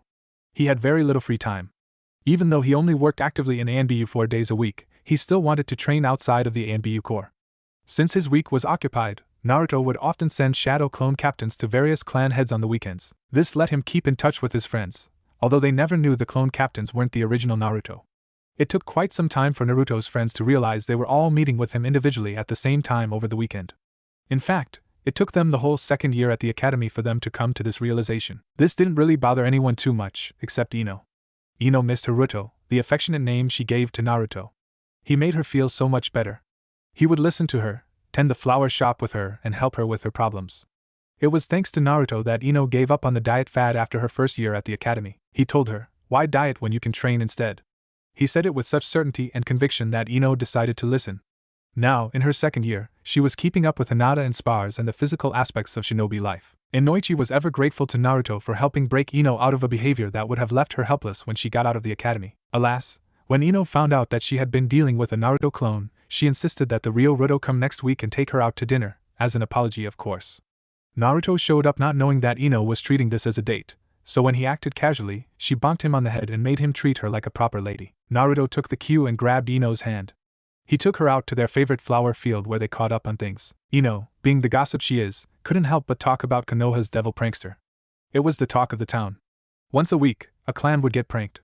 There was no pattern to the pranks, no rhythm that could be found whatsoever. Security remained high, 24/7/365. Yet, the prankster kept claiming victims. He was recently cited by a Hyuga that claimed he was a boy, 4 feet 9 inches. He moved faster than the Byakugan could track, and he kept disappearing from view, even with the Jujutsu activated. This latest news was shared among all clans. There was a joint mission to catch this prankster, and even a reward posted for 100,000 ryo. This sighting was the only clue that they had after suffering for an entire year. Of course, everyone that knew Naruto knew the most likely culprit, but they never had any proof and the Hokage just kept handing them the after-action reports. Those in the know kept it to themselves. There was a massive betting pool among a majority of the ninja population. You get to choose the day the prankster would get caught for 100 ryo. This betting pool exceeded the reward posted for catching the prankster. The current pot was up to $420,969 ryo. When the Hokage said that the pranks would be ceasing next week, he announced to the ninja populace that if the prankster were not caught by October 10th, then the prankster would collect the pot. It was the last week to catch the prankster, so a public challenge was issued to him. Hit us with your best shot, you will not get away from us this time. For a gossip like Ino, this was pure gold. She would talk to Naruto and speculate on who it could be. She was so lost in her thoughts that she missed the sparkle in Naruto's eyes and the slight swelling of his chest. The Kyuubi chuckled deep inside Naruto's mind. To think this whole village is on high alert, and you're out here having a date with Blondie. It's putting your genius to work at its finest. Kurama was immensely proud of his container. The boy had worked so hard and never wavered. His dedication to his trade earned the fox's admiration. The resolve he demonstrated through his training made the fox think that he would allow the boy a second tail soon. Before that, though, the boy would have to take a life. Kurama needed the boy to crush this last barrier and prayed to Kami that it wouldn't break him. Thanks, Q. I appreciate the compliment. I took after my sensei after all. Thought back Naruto, although it was clear he was distracted by the blonde beauty. Alright, Kit. Enjoy your date. Tonight we do the prep work. Hi, replied an amused Naruto. He came back to reality seeing Ino inches in front of his face. Geez, Ruto. You spaced out on me there. Were you even listening? Challenged a pouty blonde. Yes, Ino, I heard you. I tell you what, next week I will tell you who the devil is. What? You know the devil? How? Shouted Ino. After looking around to make sure they weren't be overheard, Naruto answered, he is a friend of mine. I will not tell you more than that. If you keep pushing me for the answer, I won't tell you who he is at all. Ino pouted and adopted her puppy dog eyes. After seeing it wasn't going to work, she said, fine, Ruto. But that's a promise. They went out to Ichiraku's and enjoyed the rest of their date. It ended with Naruto walking her home and getting a peck on the cheek. With his face flush, Naruto walked home a happy boy. Subchapter, Prank Day. The whole ANBU Corps was sworn to secrecy when it came to the devil prankster's identity. Hell, everyone in the know was sworn to secrecy. However, they were allowed to attempt to capture him, should they catch him in the act. For the final week of the declared prank war, everyone was on high alert. It was a busy morning in Konoha. The markets were coming to life, vendors and civilians alike waiting to see the show. The anticipation was building. The prankster had 3 days left to strike. Just after 8 a.m., the chaos began. It started with a roar from a Kyuubi-enhanced Naruto at the entrance of the Forest of Death. Using the Kyuubi's chakra, Naruto let out a bestial roar that projected throughout Konoha. Clone Squad 1 had prepared siren tags that were placed around the village. Everybody was covering their ears and trying to catch sight of the prankster. Henge Naruto clones were dispersed around Konoha to keep Naruto aware of the battlefield. The Henge clone captains would create and disperse shadow clones to pass on the knowledge of sentries and troop movements. Squads of Chunin and Genin were running around to each siren, trying to catch the devil prankster and earn the reward and fame. As the siren tags died out, a massive firework that shot out blue flames went off above Konoha's gates. The flames took the likeness of the head of Kyuubi before dispersing. It took all the chakra of a shadow clone captain to make this happen. The people were confused and slightly terrified when they saw the likeness of a fox. Not enough to make them panic, but enough to set them on edge. This display earned the response of 3 ANBU teams and 2 squads of Jonin, all according to plan. During the distraction, Naruto was painting the Hokage monument. He had developed stealth seals and created a plethora of tags that he distributed to his clone captains. These tags imitated Jiraiya's invisibility jutsu. It just didn't work as well when within 10 feet of a ninja. He could walk right past the civilian with the seal active, but most Jonin would sense him about 10 feet away. A good sensor could pick him up about 25 feet away. Thank Kami, good sensors are rare, thought Naruto. He painted a joint over the first Hokage's mouth with an air bubble that read, "Do you want to feel happy, too?" The second Hokage got a Hitlerian mustache. Don't ask Naruto why, it just fit. The third got a pipe drawn on him with smoke coming out of it. He had an air bubble answering the first saying, "You bet I do." The fourth got a toad and a QB drawn on his cheeks. QB made a stink in his mind about this but he could see the humor. Once Naruto was done painting, Naruto released the banner saying, "Catch me if you can." That covered the hair of each Hokage. Then Naruto created 10 shadow clones and stood on top of the Hokage monument.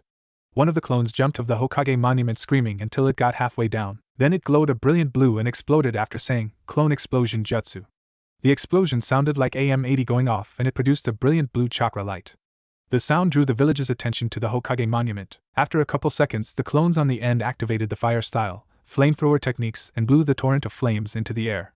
The clones in the middle blew a fireball after fireball. The real Naruto took a deep breath and executed a great breakthrough on all of the fire that was racing into the air. The result was a literal firestorm hovering over the village. All jaws dropped. The Hokage, Jiraiya and Tsunade knew something big was coming. They never expected the display they got from this blonde knucklehead. Hell, Hiruzen would be bordering on chakra exhaustion if he did what Naruto just did. As the fire cleared, Naruto's art could be seen by the whole village. A black blur could be seen racing away from the Hokage monument out toward the training grounds. Every single ninja in Konoha gave chase. The clone captain darted away from the Hokage mountain, making sure that everyone could catch a glimpse of him. He shunshined to the nearest training ground and created 20 low chakra clones. Their orders were to dispel on sight if sighted. The main purpose was to lose and distract the ninja tracking this particular clone captain. The captain had no doubt he would have to deal with a horde of Hyuga, Inuzuka, and Aburame. His job was to lead them into the Forest of Death. As the clone captain made his way to the Forest of Death, he felt 18 of the 20 clones dispel. He had a 30's head start, that would do just fine. The clone captain heard shouting behind him and knew immediately who it was. Might Guy, the green beast of Konoha, and his student Rock Lee, who was still in the academy. "Yash! Lee-kun, we must catch this prankster. If we do not catch him, we will do 1,000 push-ups. If we cannot," the clone turned off his auditory senses. He couldn't be made to deal with all that. He knew that Might Guy was fast, but it was clear he was pacing his student. The clone made its final dash into Training Ground 44 and hopped the fence. It dashed to one of the campsites the Anbu had used during orientation. Then, with a smile on its face for a job well done, it dispelled. Naruto, the real Naruto, got the memories of his last clone captain and smiled. He lay back on the couch in his father's study and closed his eyes. Ah, the sweet taste of victory. Tsunade woke Naruto up from his nap 2 hours later. "You sure you didn't go a bit overboard, brat?" Naruto sat up and rubbed the back of his head sheepishly. "Haha, maybe back on. I used most of my chakra making all those clones and seals. How is the village? It is nuts out there, brat. Ninjas are running around every which way still hoping they could get the reward. Hibi said that the pot for catching you today was 150,000 Rio. They are getting desperate out there." Naruto chuckled. "Well, Bakun, your next trip to the liquor store is on me. I knew I loved you, brat. Well done. Watch out for your Gigi though, he didn't like everyone knowing that he mixes that medicinal herb into his pipe. Haha, oops. You think you could get some of the good stuff from the hospital for me, as an apology to Gigi? Sure thing, brat. Get some sleep." With that, Tsunade walked upstairs and waited for Naruto's payday. October 10th, Naruto's 10th birthday. Naruto reported in with Team Road to the Hokage's office. Naruto recognized the smell that lingered in the office and smirked beneath his mask. "Did you get my present from Bakun, Gigi?" Yes, I did, Kitsune. It was much appreciated. You may inform Naruto-kun that we are square." Hiruzen took another deep drag in response to Naruto's nod and thought, "Ah, the perks of being Hokage." Kitsune chimed back, "Gigi, I have one more prank, are you ready for it?" Hiruzen gave Naruto a hesitant nod. Naruto created 5 shadow clones that went over and started doing the paperwork for the Hokage. Repetitive, resounding thuds echoed around the room as Hiruzen dropped his pipe and started beating his head on his desk. Team Ro was shaking in silent fits of laughter. Inutaisha wasn't so quiet about it though. Inutaisha had really come back to life over the year. He felt like he was finally honoring his sensei's last wish, and this helped bring him a sense of closure. He was still eccentric as hell, and an open perv, but he started showing interest in things again. Naruto lovingly considered Inutaisha a work in progress. After Hiruzen stopped berating himself, he looked at Team Ro with a swollen and red forehead. "Team Ro, your activity and missions over the past year reflect well upon Kishin's progress. I am still hesitant to send him into the field. However, each of his trainers and even Tsunade gave their approval. If this next mission is completed successfully, Kitsune will be a full-fledged member of ANBU and part of Team Ro." All I looked down upon Kitsune, who stood proudly with his shoulders back. "Hi, Hokage-sama. Name it, and it will be done." The boy's confident answer filled Hiruzen with pride. Naruto is becoming a fine young man and a great shinobi, he thought. "Okay, Team Ro, you are to go to Tanaka village. A group of bandits has been harassing the local population and recently women have started disappearing." Hiruzen confirmed his resolve and his face hardened. This is a recovery and kill mission. The locals do not have the resources to imprison bandits. Kitsune, you are tasked with completing this mission solo. Team Ro will be there to observe. They will step in if there is any threat to the lives of known civilians or yourself. If they need to interfere, we will delay your entry into Anbu. Am I clear? Hi, Hokage-sama, said a resolute Kitsune as Team Ro flickered out of the Hokage's office. Be safe, Naruto-kun. Show me you are strong enough to bear this burden. Hiruzen needed a couple dabs of the good stuff to calm him nerves down. Tanaka Town, bandit extermination. Team Ro was out of the village 10 minutes after receiving orders from the Hokage. Everyone was worried for their blonde teammate, especially Hibi and Nico. They knew very well the weight of taking a life. Kitsune had yet to experience that.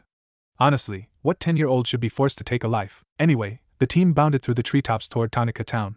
Kurama had been listening and knew this was an important test for the kid.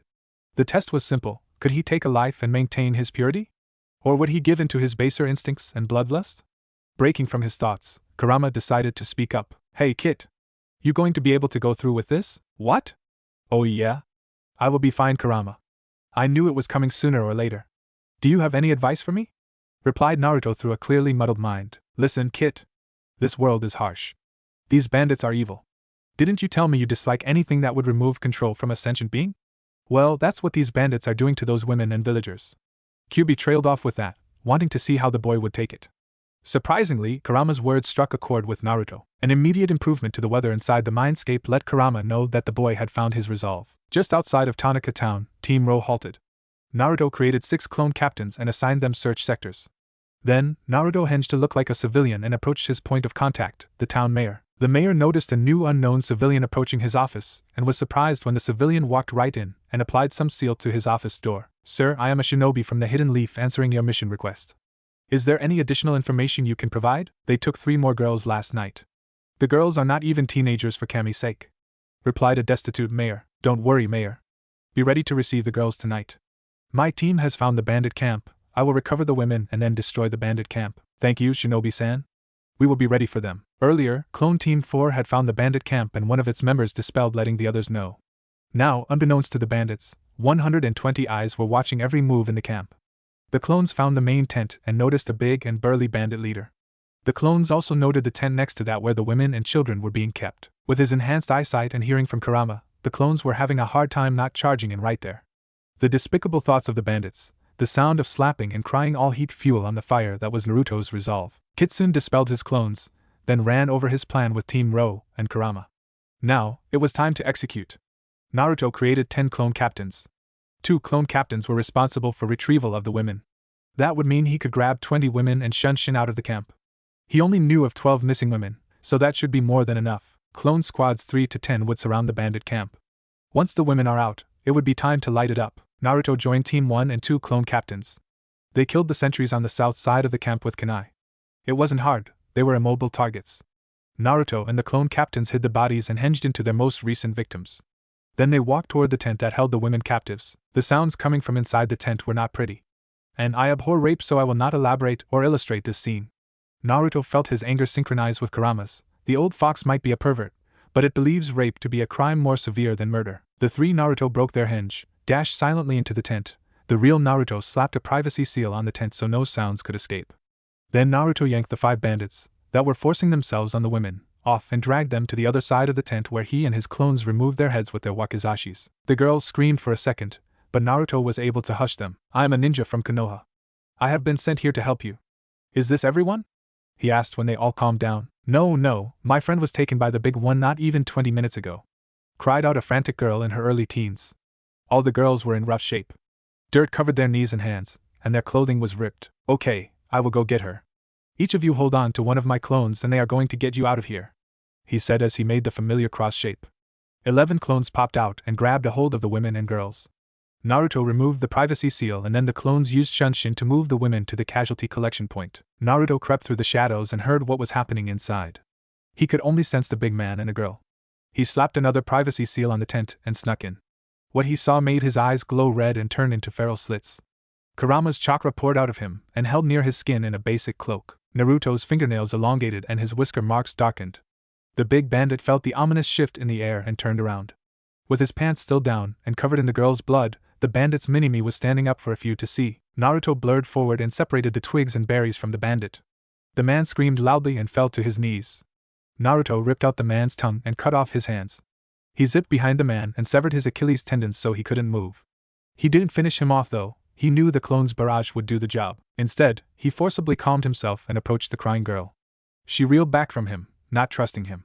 He held up his hands. Miss, it's okay. Your mayor sent me, and I am trying to get you out of here. My team has the camp surrounded and is going to destroy it soon. We need to go. With her consent, he covered her in his Anbu cloak. He was too tiny to scoop her bridal style, so he had her climb on his back. It took her a while to trust him, but she finally climbed on his back and wrapped her legs around his waist. He could feel her shaking from the traumatic experience. He left the privacy seal on the tent as he left. Upon exiting the tent, he shunshin to the casualty collection point and flared his chakra. That was the signal for the clone barrage. From both sides of the bandit encampment, clone teams launched great fireballs enhanced by wind jutsu.